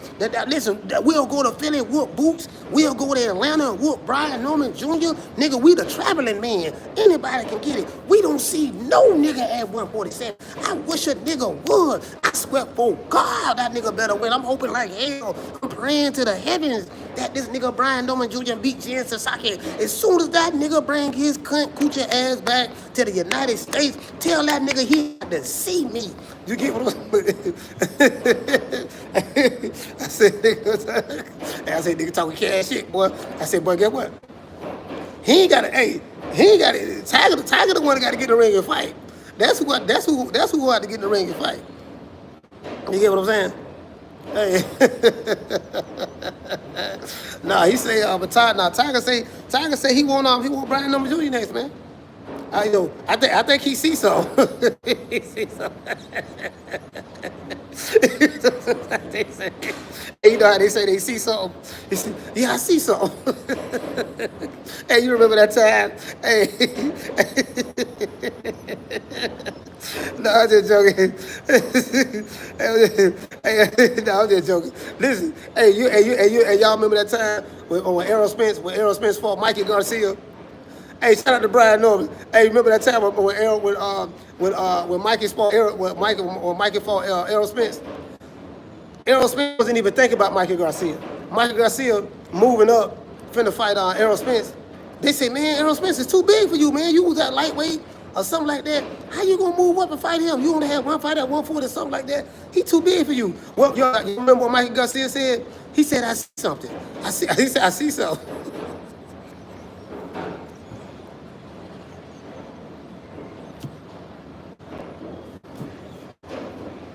Hey, Errol Spence say after the fight, he said, I don't know what he saw. He must have saw one side of the ass whooping, because that's what Hey, Errol Spence say, yeah, I don't know what he saw. He must have saw that one side of the ass whooping that I gave him. He couldn't have seen nothing else. Hey, niggas always talk about they see something. Yeah, I see something. I see something. Everybody see something. Everybody see something on the sideline, but when you get in that ring, it be so totally different. Hey, the nigga said he see something. Tiger Johnson want the smoke. Hey, Tiger want the smoke. I hope the Normans don't duck, cause you know I don't want y'all ducking now. Hey B, I know B in the chat. Hey B, I don't want y'all ducking now. I want you heard what Tiger said. He want the smoke. I'm telling you now, he don't want y'all ducking now. You know.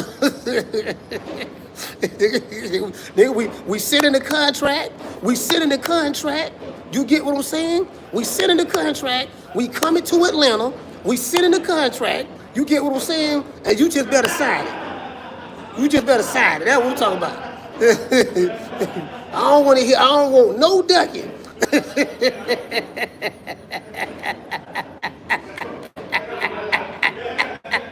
Hey, Tiger Johnson got a hit list. Hey, Tiger got a hit list. He got Brian Norman on there. You heard this? You heard this? I think that's his trainer, his other trainer. Heard what the other trainer said? We got Brian Norman on there. We got Boots. Boots can get it. Devin Haney said he done moved up. Devin Haney, he can get it too. Who else can get it at 147? Who else they got there? What, Mario Barrios, he can get it too. You get what I'm saying? Hey, Norman say Tiger was scared last night. That man wasn't scared, man. That man wasn't scared, man. Hey, look here, Norman. Don't worry about Tiger being scared last night. Worry about the contract. We gonna send you. Hey, and we the A side. You got the belt, but we the A side. Hey, this side nigga. Hey, this side. Hey, this side nigga. This how you get out of a fight, right? You talk all that shit about you want to fight, but then you go to asking for crazy demands. Yeah, dog. I'm the A side, dog. Yeah, 70-30 split. 70% my way, 30% your way. You give them 70-30 split. What you mean? I'm the champion. I got the belt. Yeah, I know you got the belt, but don't nobody really know you like that. You know what I mean? You know, the people coming to see me anyways. I'm the draw. Niggas selling out taco stands. Niggas selling out taco stands. Holler about he a draw. I ain't talking about Tiger Johnson. I ain't talking about Tiger. But I'm just saying though. Yeah, man. Nah, but Tiger Johnson, he a nice person, man. He a nice brother. Yeah, niggas be Hey, I was like, bro, I ain't gonna sit here and lie to you, bro. Like when he said he wanted to fight Brian Norman Jr., I was like, I wish y'all could have saw the look on my face, cause I was holding the camera behind the camera. I wish y'all could have saw the look on my face when he said that. I'm like, damn, why you want to do that? Like, why you want to fight that nigga? You see how hard that nigga hitting? I don't know about that one, fam. And then, check this out. I ain't gonna say no names, because I don't want to, and again, I don't want to throw anybody under the bus, because I got much love for this brother. But I just say he's in the vicinity of the team. He on the team, you know, he part of the team. And I ain't gonna say no names, but he said, no, man, so, check this out. This how I know it's real. I interviewed Tiger Johnson at the Scope Arena. That's at the Scope Arena. We came back to the hotel. I didn't see Tiger no more. But I saw his team. Last night, me and his team were talking. Not knowing, they didn't know that I interviewed Tiger. The people, this part of the team, right? They didn't know I interviewed Tiger. Because I haven't uploaded the video yet. I didn't upload the video at that time. The first name, he say, Coach, don't say nothing about it. I said, yeah, what's up? I ain't gonna say who said it. He say, we gonna be fighting Brian Norman. I said, what? And then I remember that's what doggone Tiger said. He said he want Brian Norman. You get what I'm saying? I said, damn, these motherfuckers serious. I say they serious. You know what I mean? Also, I don't know about that one. I don't know about that one, boy. God damn. I don't know about that one, boy. Man, man, we ain't got the, you get what I'm saying? We ain't got the, you feel me, dog? Like these niggas, these young fighters, they ambitious, bro. They are so ambitious. Like, fam, you ain't gotta be in a hurry right now. Like, you gotta get your man, what Mama Hopefield say, listen, I'm doing you a favor right now. You better be lucky. I'm letting you fight Kid now. He doesn't even have his man strength yet. He's just a baby. He's only 22 years old right now. He's going on 23. He's just a baby. He doesn't even have his man strength yet. Shakur, you should be lucky. I'm allowing you to fight my son now. Because once he get his man strength, none of you guys have a chance. Tank don't have a chance. Shakur don't have a chance. Keyshawn, he doesn't have a chance. Who else don't have a chance? None of those guys have a chance. His frontal cortex is not developed yet, and he doesn't have his man strength. Just wait till he turns 25. What do you think he's going to do? He's going to master Ultra Instinct. Do you watch Dragon Ball Z? Do you know what Ultra Instinct is? Nobody know that. I taught my son that. I taught him how to combine all of the 5 styles together to form Ultra Instinct, just like Goku on Dragon Ball Z. And I'm like, oh my God. This nigga talking about Ultra Instinct. This nigga talking about, I'll say, oh, but this man is in the land of delusion. Yeah, man, bro, I ain't never heard no shit like that before. Man strength, frontal cortex, 5 styles of boxing, you get what I'm saying? Come on, fam. Yeah, nigga around this motherfucker, man, shit. Yeah, I gotta hear all these bullshit Superman stories. Nigga, you don't whoop tanking sparring. We don't, this what Mama Hopefield say. Mama Hopefield say they beat tanking sparring. Ain't but one person I know beat tanking sparring. To that degree, not Brian Number Jr., what I heard. Hold on, check this out. I know somebody who was there. Who told me, he said, yeah, he was there. He beat Tank up.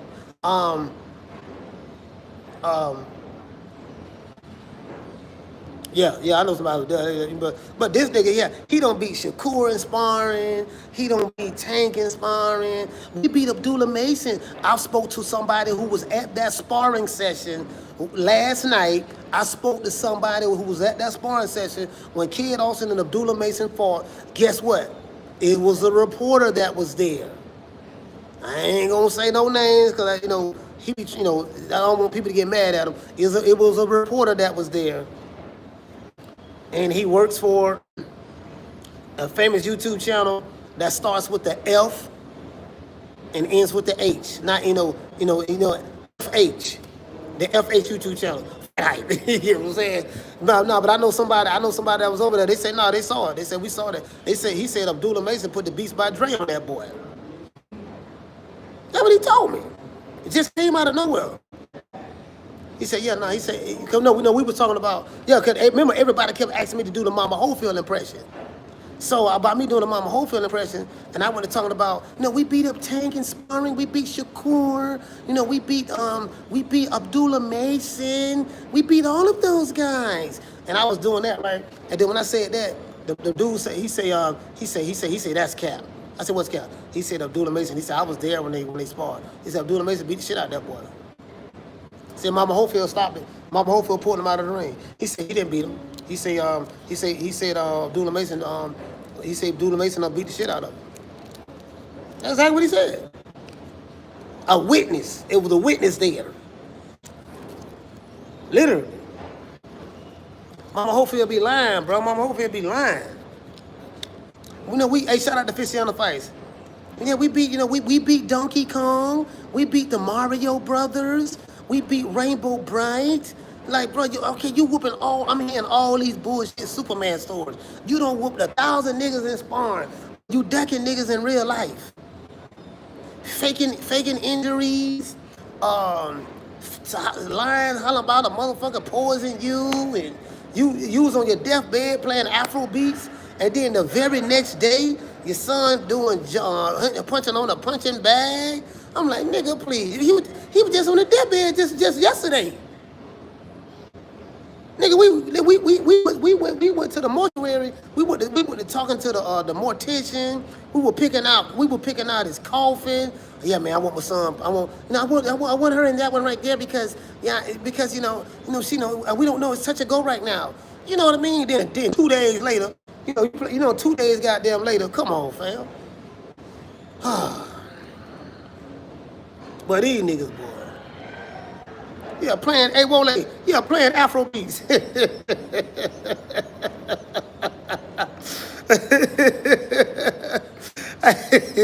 Fred he said, when you asked Abdullah, was that true? He smiled and said that wasn't true. Yeah, see, Abdullah Mason ain't no trash talker. He's not gonna do that.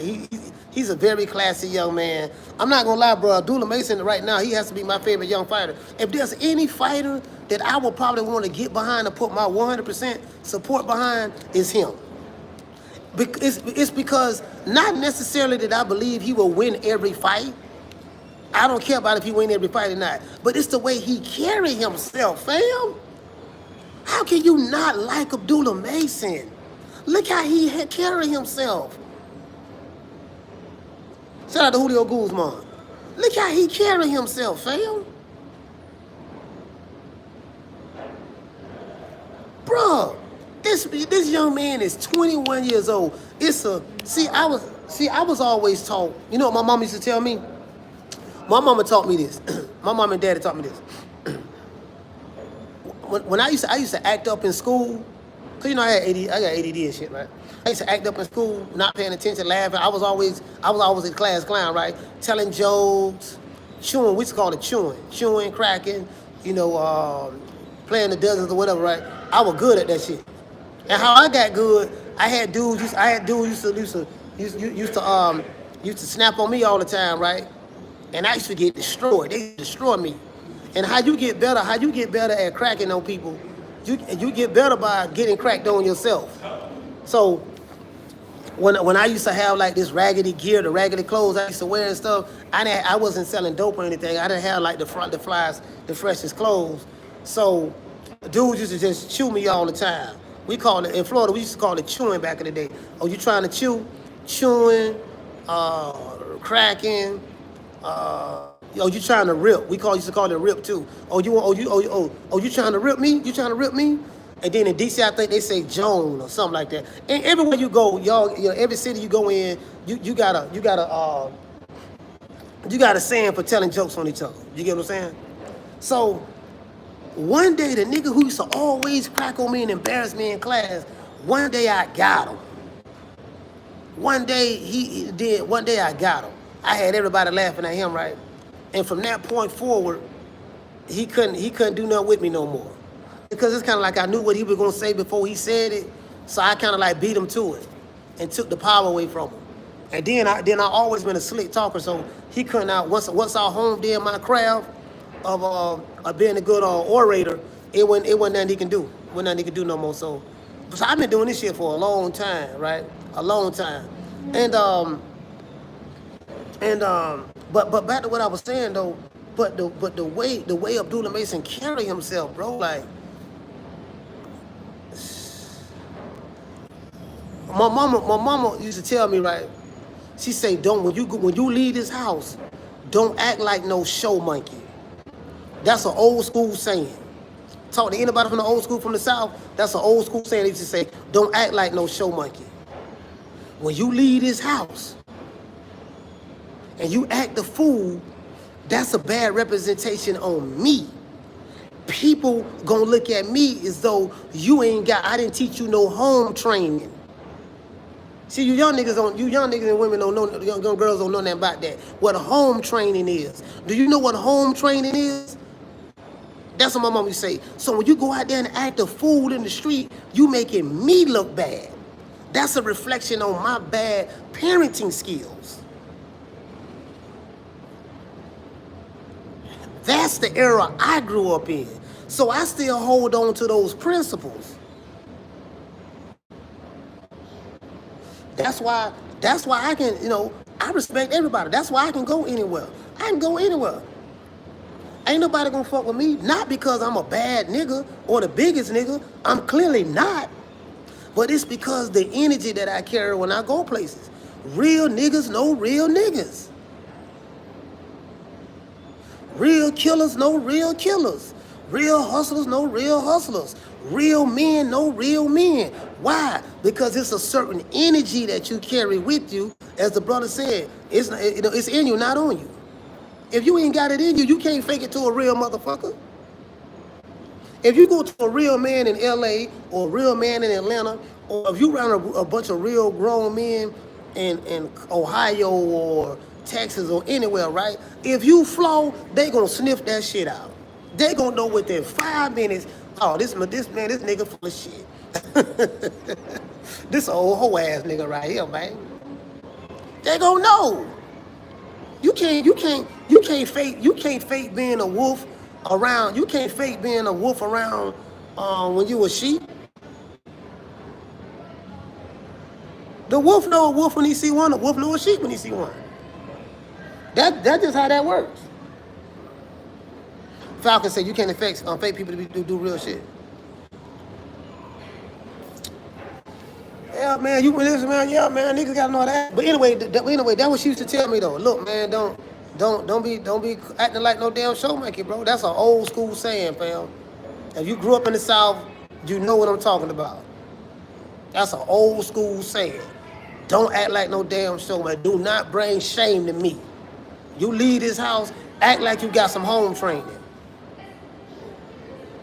Act like you got some home training when you leave this house. That's what the old folks used to tell me. You get what I'm saying? Clearly those principles are gone in today's time. When I see Abdullah Mason, that's what I see. When I see Abdullah Mason, I see the embodiment of that. When I see him. I'm just going by the fighters who I've met myself personally. When the ones I met personally, when I see him, I see the embodiment of that. Somebody in the chat say class. Facts. I see the embodiment of home training. I see the embodiment of being a mature young man. I see the embodiment of discipline. I see the embodiment of respect. I see the embodiment of a young man that's growing into his manhood. That's what I see. This shit ain't about no boxing with me when it comes to Abdullah Mason. Fuck boxing. I respect the young man. I respect the mother and the father and the brothers because I'm seeing what's being instilled in him. Like, damn, man, I'm highly impressed. You don't meet fighters like him. From a character standpoint, you don't meet fighters like him. You don't. And guess what? And I ain't capping for him. You can look at his interviews. Look how he present himself. Look how he talk. Look how respectful and well-mannered he is. That right there is indication of what I'm talking about. I ain't talking about boxing. Forget the boxing. I ain't even looking at that. I'm past boxing. I'm looking at, you know what? We can get behind. We can get behind that young. I ain't gonna call him that. We can get behind that young brother right there. We can get behind that young brother. We can get behind him. Win, lose, or draw, we can get behind him. Win, lose, or draw, we can get behind him. You get what I'm saying? Win, lose, or draw.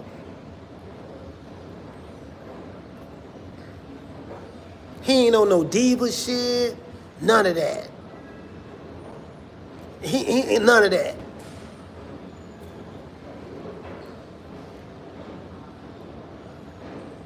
And me and his father is real close. Me and his father,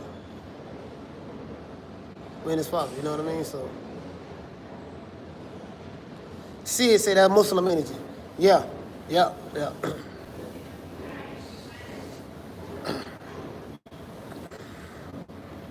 Superman said very well mannered. Yeah, very well mannered, very respectful. Yeah. And he's surrounded by a good brother. See, I came up in an era where it took a village to raise a child. So Abdullah Mason have a village of good character men around him. He have elders around him. Outside of his father, Pop Mason, but he got his uncles. He have elders around him. That's in the deen. You guys know. I studied with the Sunnis. I was been in the Nation of Islam. You know what I mean? I know how those brothers move. Those Muslim brothers, I ain't talking about these fake Muslims. I'm talking about the ones who really believe in Islam. Them brothers move differently. Whether they Sunni, whether they Orthodox, or hell, even NOI. And that ain't really Islam, but that's not black nationalism. But you get what I'm saying. Like when you around those grown, mature men, you know, and you surround a young man, and you're able to have an impression on his brain. You know, he got a village around him. He's in a cocoon that's cultivating him. Like I said, I'm not even talking about boxing no more. Fuck boxing. I respect the young man that I interviewed last night. I felt this energy. I felt his father's energy, his brothers, his uncles. I'm telling you, man, they the real deal, bro. They the real deal. And I ain't talking about no boxing. They the real deal, bro. You don't find people like that.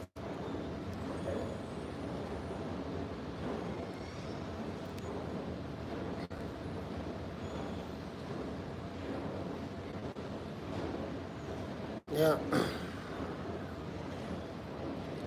Shout out to Falcon. He said, I was raised with my great-grandparents. I learned so much from them. I have an old soul. Yeah. It's quite a few young brothers I know got old souls. Shout out to James. He said, that's a young man that's been raised by a devout father and true man of God. A young man is gifted with purpose. Yes, sir.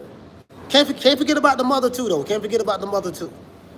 You don't see the mother. You don't see the mother on camera, but can't forget about the mother, too. Because you got to have the balance of the two. You get what I'm saying, James Lee? You got to have the balance of the two. You know, the thing is, when you're dealing with people, you want to deal with people who have high character. A high character person will never sell you out for money. A high character person will never sell you out for fame. Hey, shout out to the boss in the story. Salute, fam.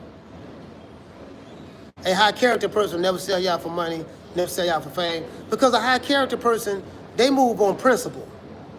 A high character person move on principle. They move on womanhood. They move on manhood. They move on respect. That's what moves them. It ain't money that moves them. Because as long as you can encompass principles, morals, respect, as long as you can be the embodiment of that, the money gonna come. You can attract money to you. You get what I'm saying? He said, did they mess up the event for you, coach? No, the event was a success. Listen, I spent $1,700 on this trip. That was worth the investment. See, I look at that as an investment, fam. I'm the type of dude, I ain't gonna do no complaining. I can take lemons and make lemonade out of it. I'm glad I came here. I met a lot of people in Norfolk, Virginia. Shout out to that brother that I met from the LDBC last night. He was a good dude. You know, I don't lump everybody in the same boat, but I'm past some fools anyways. I ain't on that. We done with that. That's over with as far as I'm concerned.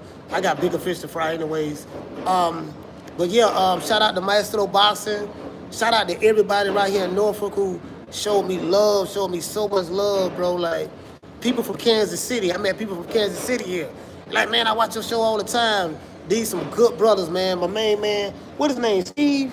Shout out to Steve. His name's Steve, yeah. Shout out to Steve Brown. Steve Brown and you and your dad, man. Him and his dad, man. Him and his dad and his cousins and his uncles, man. Shout out to y'all, man.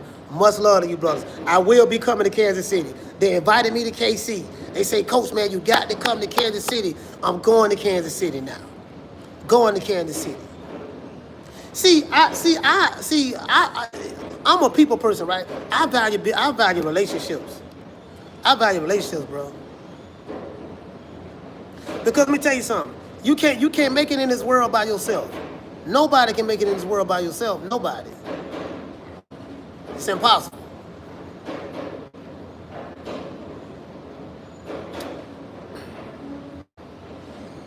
Hey, but to say, Brandon, you said you don't give yourself enough credit, Coach. I'm proud of you. Hey, you know what, Brandon? You're right. I don't give myself no credit.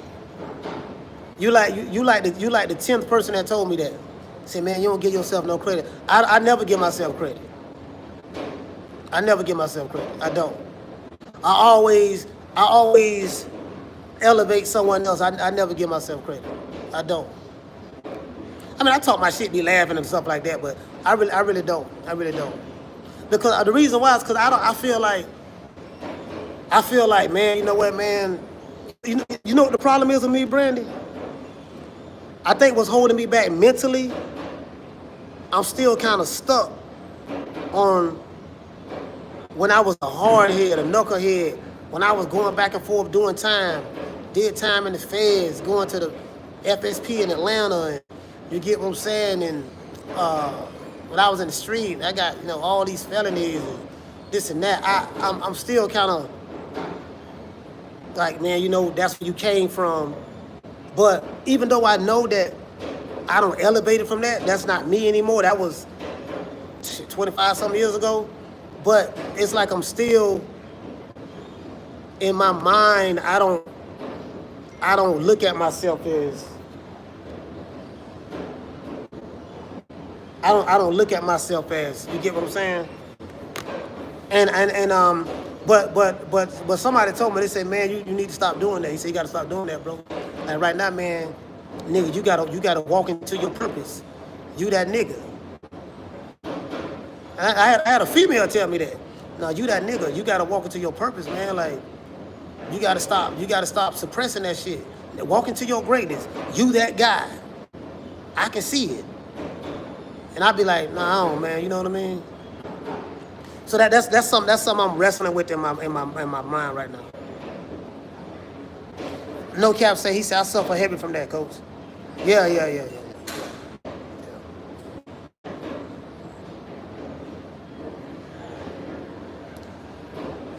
He said, give yourself that grace, coach. Yeah, shit. Yeah, man, I kind of, you get what I'm saying? Like, man, yeah, I like, but I'm a people person, bro. I'm a people person. Like, if I come to your city, if I got your number, and I tell you I'm gonna call you, I promise you, if I come to your city, I'm calling you. Yeah, man, I'm here, man. Yeah, I'm here. Man, where you at? Man, I'm such and such, man, come scoop me. All right. Oh, I'll come where you at. Hell, I remember, goddamn it, I called an Uber. I came to LA, right? I called an Uber over there on Imperial, over there in LA and Imperial, off of Figueroa. You know by the freeways and all that stuff there. Called an Uber right over there. I'm like, man, I'm over here, man. Come see me. I'm coming right now. Got out the Uber. Got out the Uber. Suitcase. I had a got out the Uber. Had my backpack on with the laptop in it and my little suitcase. Pulled up.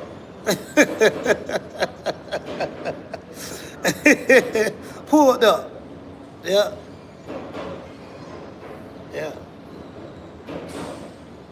Yeah, I wanna go to Flint. I gotta go holler at Mason, man, cause Mason came down and hollered at me, man. He came to Temple. I wanna go to Flint, man. Holler at me. I gotta go to Flint, Cleveland,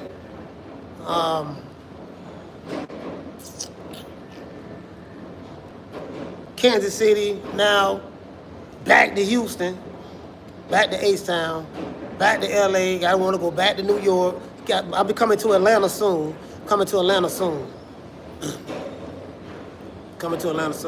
I'll be flying back out to Vegas in the next couple of days. So probably about 2-3 days. Probably about 3, what are they, Sunday, Monday, Tuesday, Wednesday? Maybe about Wednesday I might be flying back out, flying to Vegas. I've got to fly to Vegas. Yeah. Oh, he said, Coach, my favorite streamer, he's authentic. Yeah. Hey, Voracious, what did it say, fam? He said, when you come to Cleveland, let us know so I can pull up on you, Coach. Oh, yeah, for sure, absolutely. When I come to Cleveland, I'm more than likely, I'll probably be with the Masons, the Mason family, more than likely. You know what I mean? I got some things that yeah, probably be with them. So yeah, I definitely hit you up, man, definitely. And I ain't one of them niggas that just be talking. When I say some shit, I'm gonna do that shit. I can damn near promise you that. Like, if it's one gift that God gave me, bro, I'm gonna tell you something that I do recognize. I'm an action taker. If I tell you I'm gonna do some shit, my nigga, you gonna find me doing that shit that I told you I was gonna do. I've always been like that. Whether I did right or wrong, if I say I'm gonna do it, I'm gonna do that shit.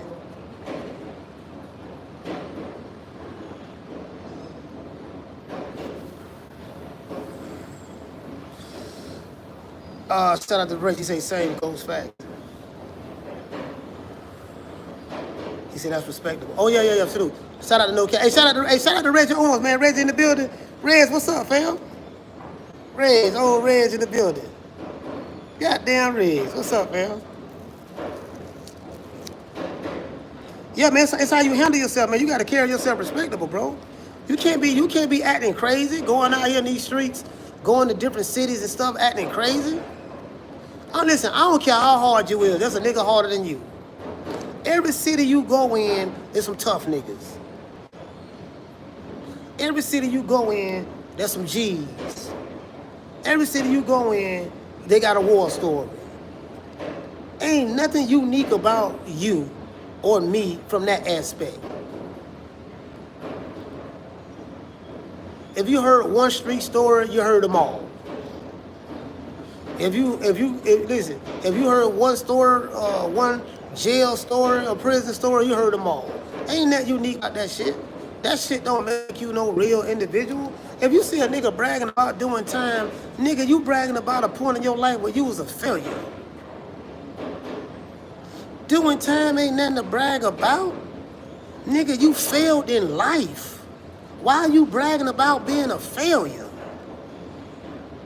Nigga, I did time. So? And? Nigga, I did freedom. While you were doing time for 20 years, I was on the street for 20 years. Let's brag about that. Let's brag about how many businesses you started. Let's brag about, you get what I'm saying? Nigga be bragging about dumb shit. Give a fuck about that shit, nigga. Shit.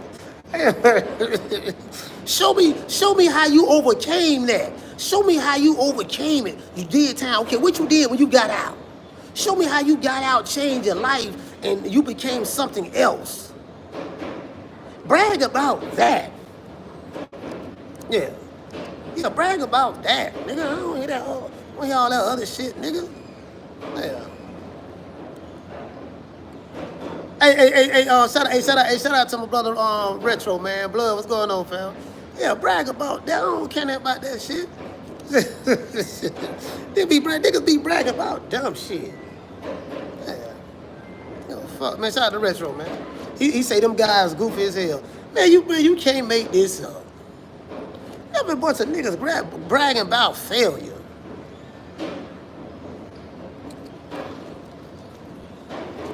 Hey, I'm gonna tell you like an old dude told me. I like opening my refrigerator at night. That nigga said, he said, I like opening my refrigerator at night. I said, you know what? Something as simple as that, bro. Something as simple as that. Literally. But yeah, but listen, but back to Keyshawn, fam. Bro, the Keyshawn, he got a bro. Damn, but he gonna overtake that Haney. Bro, how do you overtake Devin Haney? Don't nobody like Devin Haney. He like the number one fight hated online, well online anyways, or it appears. But Keyshawn finna take that spot. Move over, Devin. You finna be number 2 now. But Keyshawn finna take that spot there, boy. He got to do? He gotta have somebody talk to him. He gotta have somebody talk to him. And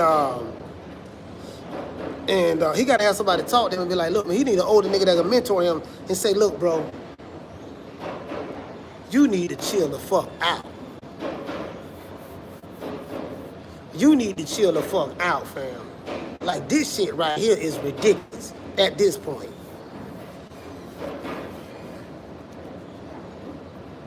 Apologize to these people, fam.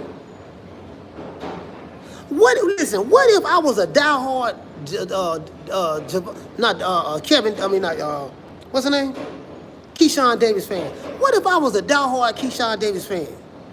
I'm trying to tell you, boy, blood. Nigga, I'm finna go to doggone Norfolk, Virginia, my nigga. I'm finna go see Keyshawn, nigga. We finna put Evan De Los Santos to sleep.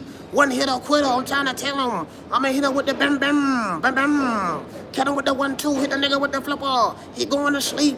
And I got Michael Vick. Michael Vick gonna be in the building. Nigga, dog going Allen Iverson. Michael Vick, well, AI was here too. AI gonna be in the building, nigga, dancer. Lil Boosie. I'm trying to tell you. And I'm sitting there like, God, nigga, I'm finna be chicken, nigga. I'm finna be chicken, motherfucking Boosie, nigga. AI, nigga, motherfucking Michael Vick, nigga. We finna get it down.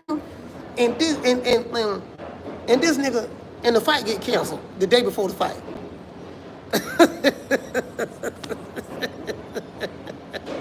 The fight get canceled the day before the fight. And the reason why the fight get canceled is because of the guy who I came to see. It was his fault. It's your fault. I had a dude tell me, was telling me in the chat, he was like, yeah, man, Edgar Berlanga a dub. I said, how is he a dub? He the one showed up and made the weight after being out of the ring for 2 years. Oh, he ain't nothing but a few pounds. You know what I mean? He could have still fought. This how you know, this, when that dude said that let me know he know nothing about boxing. Fam, Edgar Berlanga is depleted mentally and physically. Because to make that weight, and I think Edgar Berlanga was like 5'8", something like that, right? He depleted the fluids from his brain. So he's at a weakened state. Now, of course, he's going to rehydrate and come up. Oh, I'm going to tell y'all something else. I got Edgar Berlanga's trainer. He coming on the show. I'm going to interview him. They offered, when they was negotiating, I spoke to his trainer and manager. It was his manager. Samson Lewis is his promoter.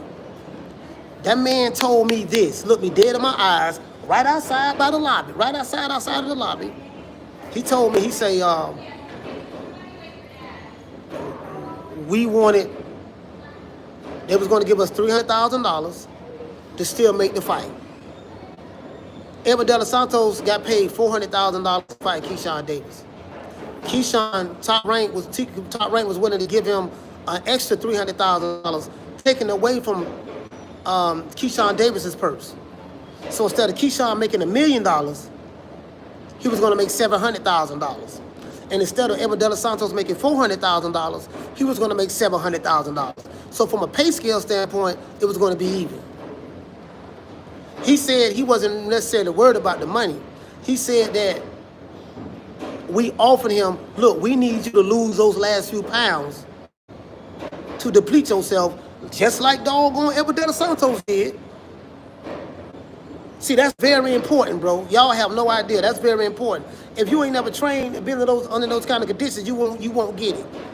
Talk to a strength and conditioning coach about that, or just a trainer. Keyshawn said, no, I ain't doing that. He said, no, I'm not going to try to make that weight. Just take the money and fight me. He said, no, you want me to, so wait a minute. So you're not in a weakened state. Now you're going to rehydrate even more on top of the 4 pounds and 3 ounces that you already overweight. We got to rehydrate just to get back up to where you're at right now and then add on to it. He said, I'm not going to put my fighter health at risk. And that's when he said, no, they don't want to fight. He said, no, we ain't doing it. So because of the Virginia Boxing Commission, their rules is when a fight get canceled like that, under those circumstances, the challenger, which is Edgar Berlanga, is guaranteed his purse still. So when they realize, look, okay, Edgar Berlanga gonna get $400,000 without even having to step in the ring at an unfair advantage. So you fight the man in his own backyard.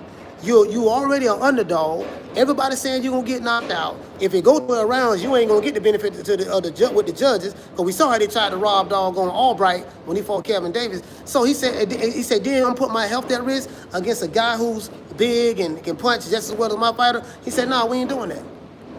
We ain't doing that. We ain't doing that. That's what he said. I'm telling you what the man told me. I spoke to him. I got his phone number right here. He coming on the show.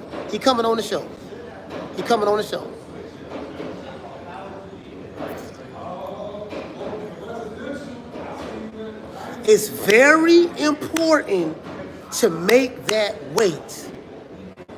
If you're a fan, you don't understand it. It's the weight limit, making the weight. You have to make the weight for a reason. It's very important to make that weight. A fan be like, oh, that ain't nothing. Bro, that was 4 pounds. That's a lot. The hardest part about cutting weight is those last 3 to 5 pounds. That's when it's really hard. You gotta, you know, so you hear fighters say, oh, I had an easy weight cut. You hear fighters say I have an easy weight cut, right? And you know, when they're cutting weight, when they get down, you know, you gotta eat watermelon, chia seeds. Chia seeds helps you feel full, but have you using the bathroom at the same time. It helps you get rid of all of that fluid. That's fluid out of your body. It helps drain you. Like, it's a science to that shit. That's very important, bro. That's very, y'all, you have no idea. Ron J say making weight is 80% of the battle. What you say, Retro? He say he losing folk money, but somehow his fans would say next week he being off for 15 million. Hey, no, blood. Not only that, Retro. I don't want no fans coming away saying that he's a victim in this. He's not a victim. Then you get into the scuffle. Let me ask y'all this: was the baby stroller when Keyshawn then was tussling, trying to fight whoever they were trying to fight, Albright and them team?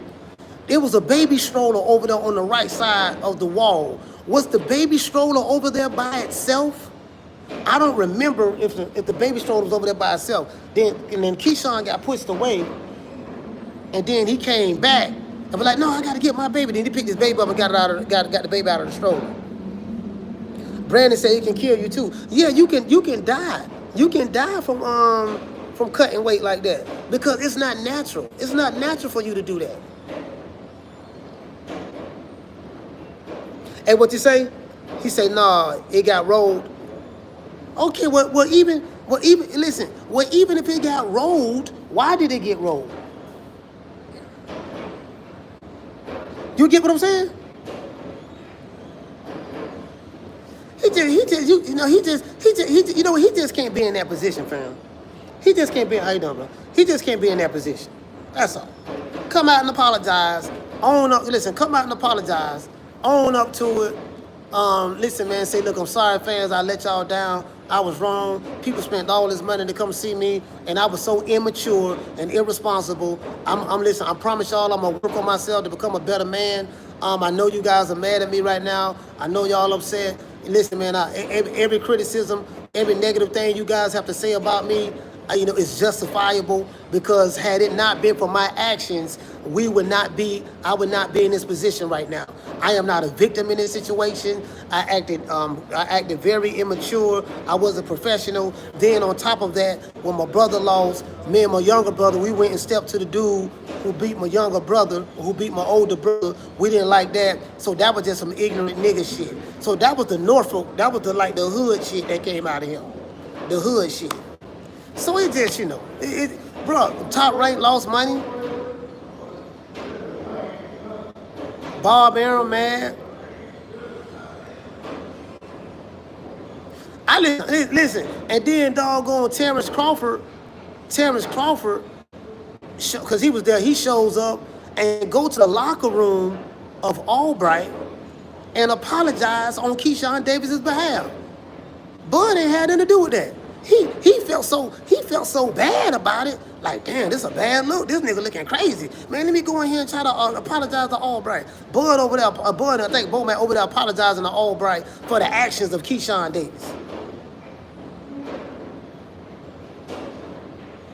For the actions of Keyshawn Davis. Keyshawn don't apologize, but some niggas who ain't got nothing to do with it apologize for him on his behalf.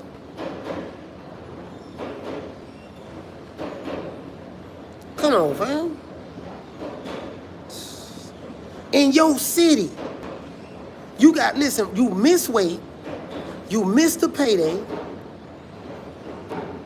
you got stripped of the title, your fight got canceled, Evan De La Santos still get paid, you paid all this money for training camp, you don't get that back, and you trying to fight a nigga. You try to, you know, like, bro, like, what you trying to fight somebody in the hallway for?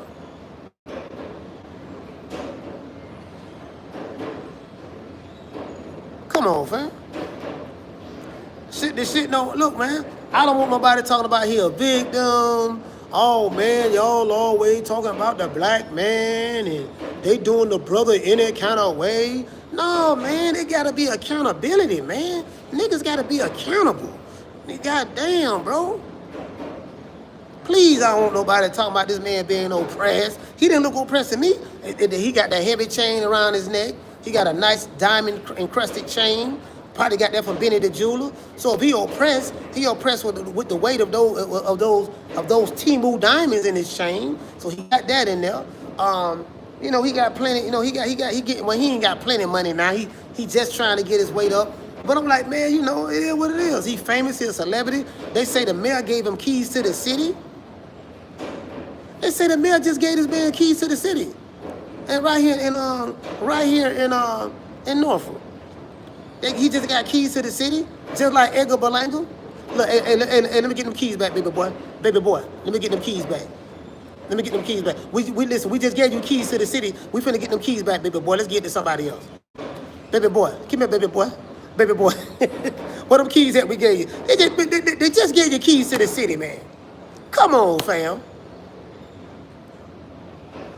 They just gave the man keys to the city. You get what I'm saying? Man just got keys to the city, man. Yeah, baby boy, just got keys to the city. Got keys to the city, baby boy. You get what I'm saying? Don't worry about it. You know. And you do like this here. Spending all my money. Coming, you know what I mean? Hey, you know what? Let me ask y'all a question. We know we gotta find out. What does getting the key to the city mean? I mean, hold on, Missy. Let's Google that. Let's Google that. What the hell that mean? You got keys to the city. What the fuck that mean? Does that mean I can commit whatever crime I want, and I ain't gonna go to jail? Or does that mean when I go to a restaurant, they gonna give me I get to eat free food, or I can rent a hotel and I ain't got to pay? What does that mean? Yeah, let's look this shit up. Every time I run around, a nigga getting it.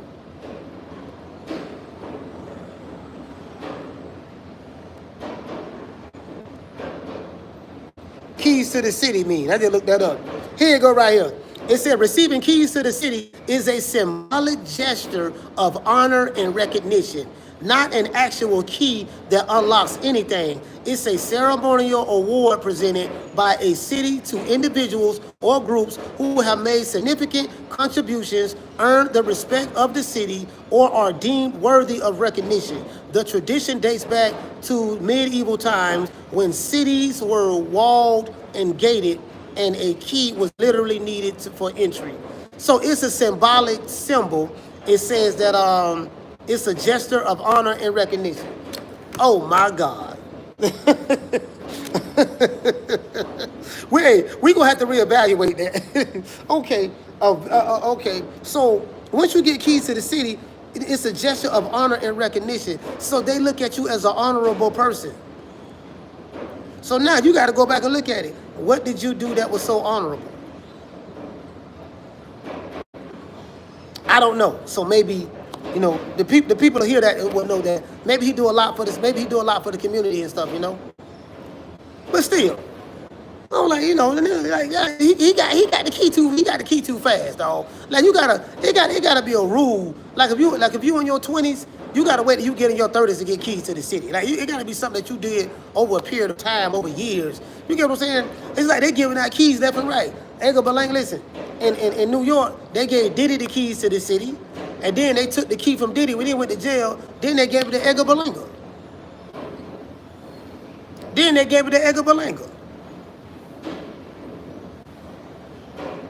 I got keys to the city. I'm the king of New York. Niggas talk about they the king of New York. Niggas.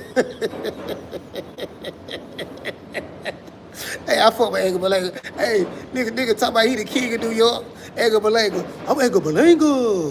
You know, done with Fat Joe and the Terror Squad, yo. I'm just saying, you know, you don't understand there's levels to this. You know, listen, I got this ice right here. Matter of fact, hey, where Edgar Berlanga at? Edgar Berlanga. This motherfucker. I went 12 rounds with Canelo.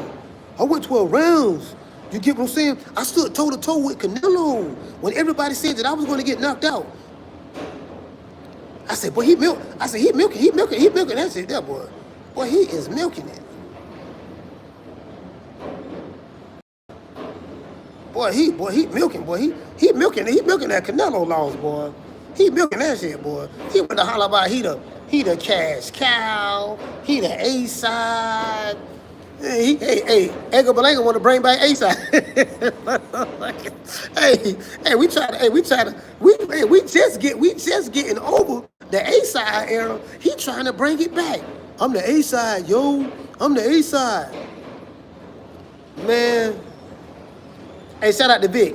He said Keyshawn didn't look like he tried to cut from home at the presser. No, matter of fact, he was eating popcorn.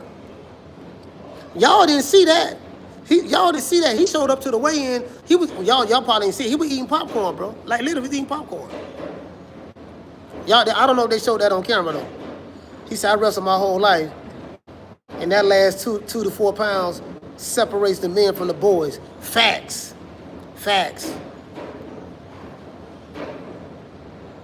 Yeah. You know, Turk Al Sheik in the game. Ain't nobody the A-side but Turk Al Sheik. Turk Al Sheik the A-side. I'm the A-side. You know, I'm the Prince of Puerto Rico. They threw a parade for me, yo. You see the parade they threw for me?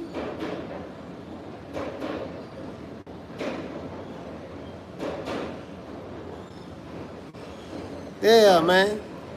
Yeah, motherfucker holler about he the prince and, you know. All right, y'all, I gotta get rid of the kick rocks, man. I've got to go to the airport, man. It's time.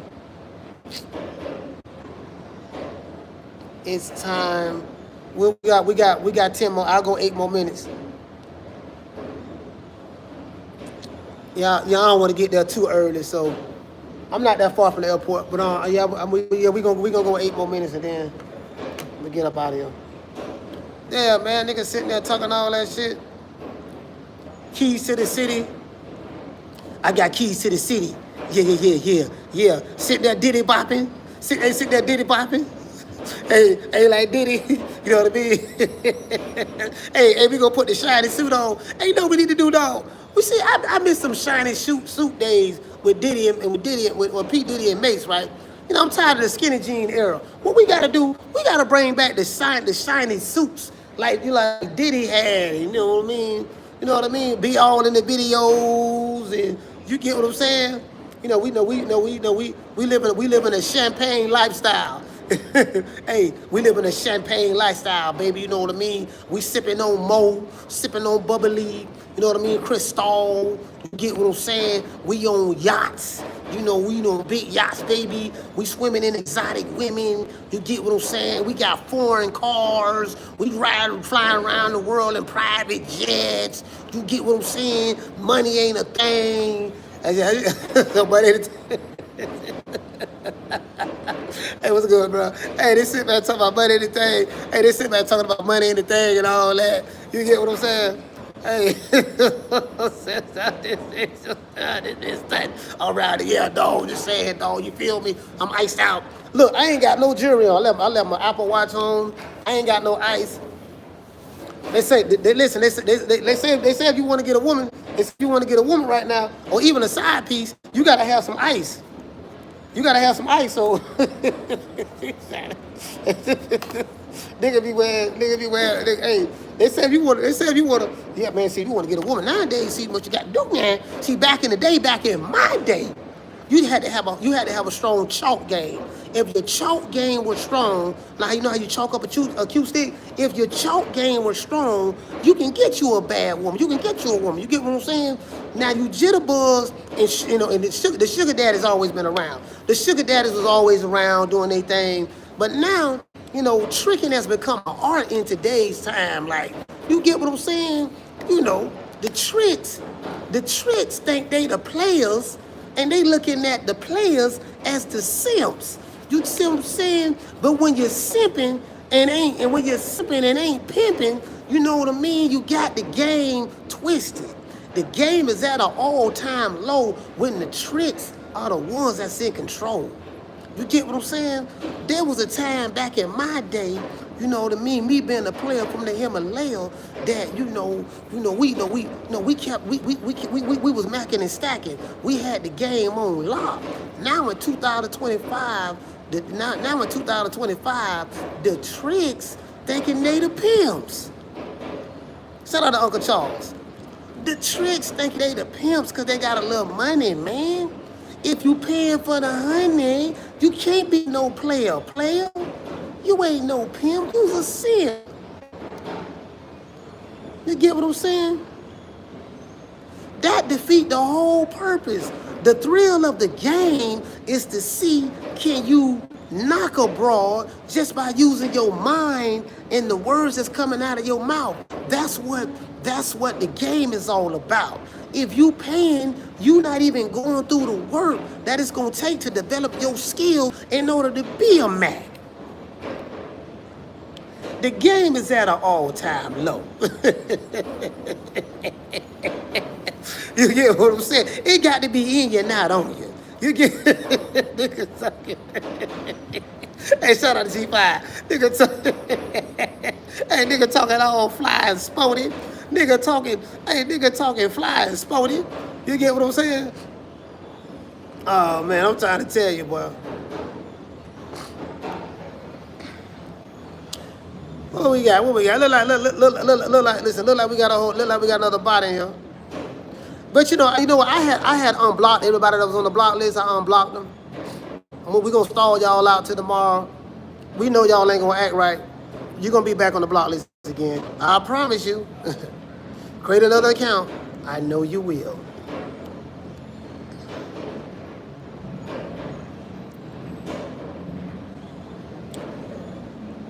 Yeah, man.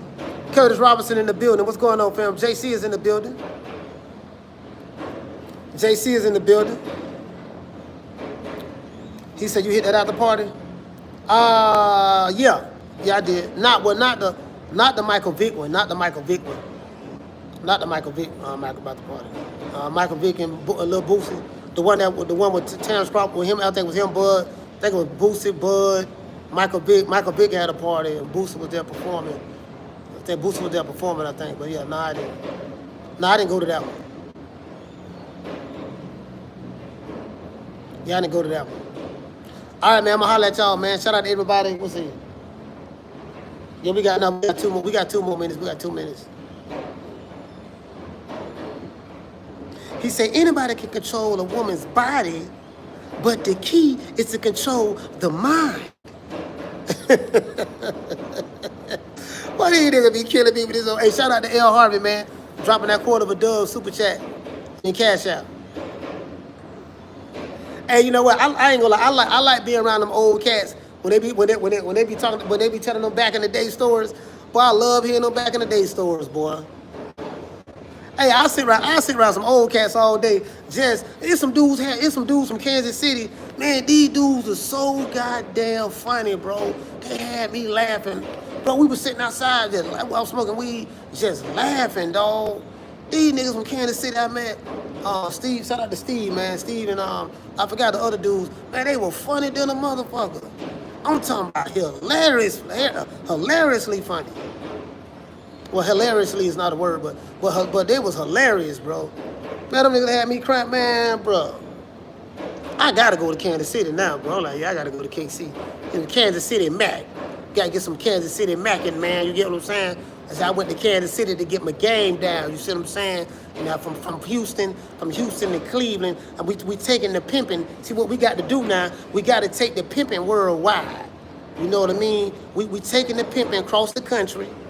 You see what I'm saying? We taking the pimping across the country. You know, fertilizing the game everywhere we go, watching the seeds grow. You get what I'm saying? We macking and stacking. We stacking and macking. You get what I'm saying? You know, Ohio player from the Himalaya.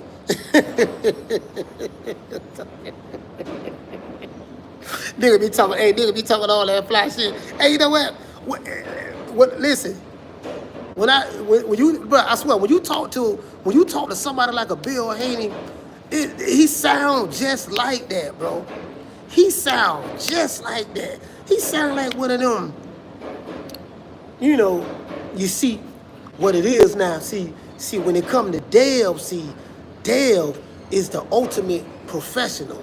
You know, and you know when you're pushing the P, you know, you dig, you dig, and you know when you pop the collar and make them holler. I was always taught that the woman is the one that chooses. If the woman chose Dale, you know what I mean? Then don't get mad at Dale, get mad at the woman. She the one that chose. You see what I'm saying? Me being from deep East Oakland, when I came up amongst the old cats back in my day, and they was lacing me with the game, sprinkling me, baby, sprinkling me. They were sprinkling that game on my on my cranium, and in the game, you know, it resonated. The seeds was planted in my brain, and when it was time for the you know. When the seeds was planted, I always came back to get the seeds fertilized, you know, with the true players and Max and hustlers from deep East Oakland.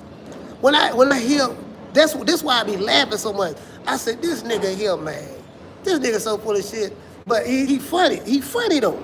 He funny. You get what I'm saying? This nigga funny. Anyways, I'm gonna holler at y'all, man. I gotta go, man. Much love to everybody. Shout out to Brandon. Shout out to the Nick and Didi Show, Legacy. Shout out to Retro Boston, the documentaries, No Cap Entertainment. And shout out to Lou Boogie. Shout out to Uncle Charles. Shout out to James Lee. G5 from the Bronx. Mr. G4L. Curtis Robinson. Schoolo X-Man. JC. James Stewart, Dex 2024, Al the Pile. Hey, bro, ain't that like hearing the old nigga talk? He think he still got it. Dog, you ain't got it no more. You not back in '79 now. If this was 1979, dog, that game you popping, it'll work right now. But see, your game, listen, man. See, the game, don't change, baby. They ain't pushing the P like that. Like in 2025, the way they were doing in 1979. He said, well, look here, young buck. You know, ain't nothing new under the sun. The game ain't changed. The game has always been the same. It's the squares that's running the yard right now. But the P still pushing the P, and we still popping our collars. You dig? You get what I'm saying? Nigga go to talking all fly and shit. I'ma holler at y'all, man.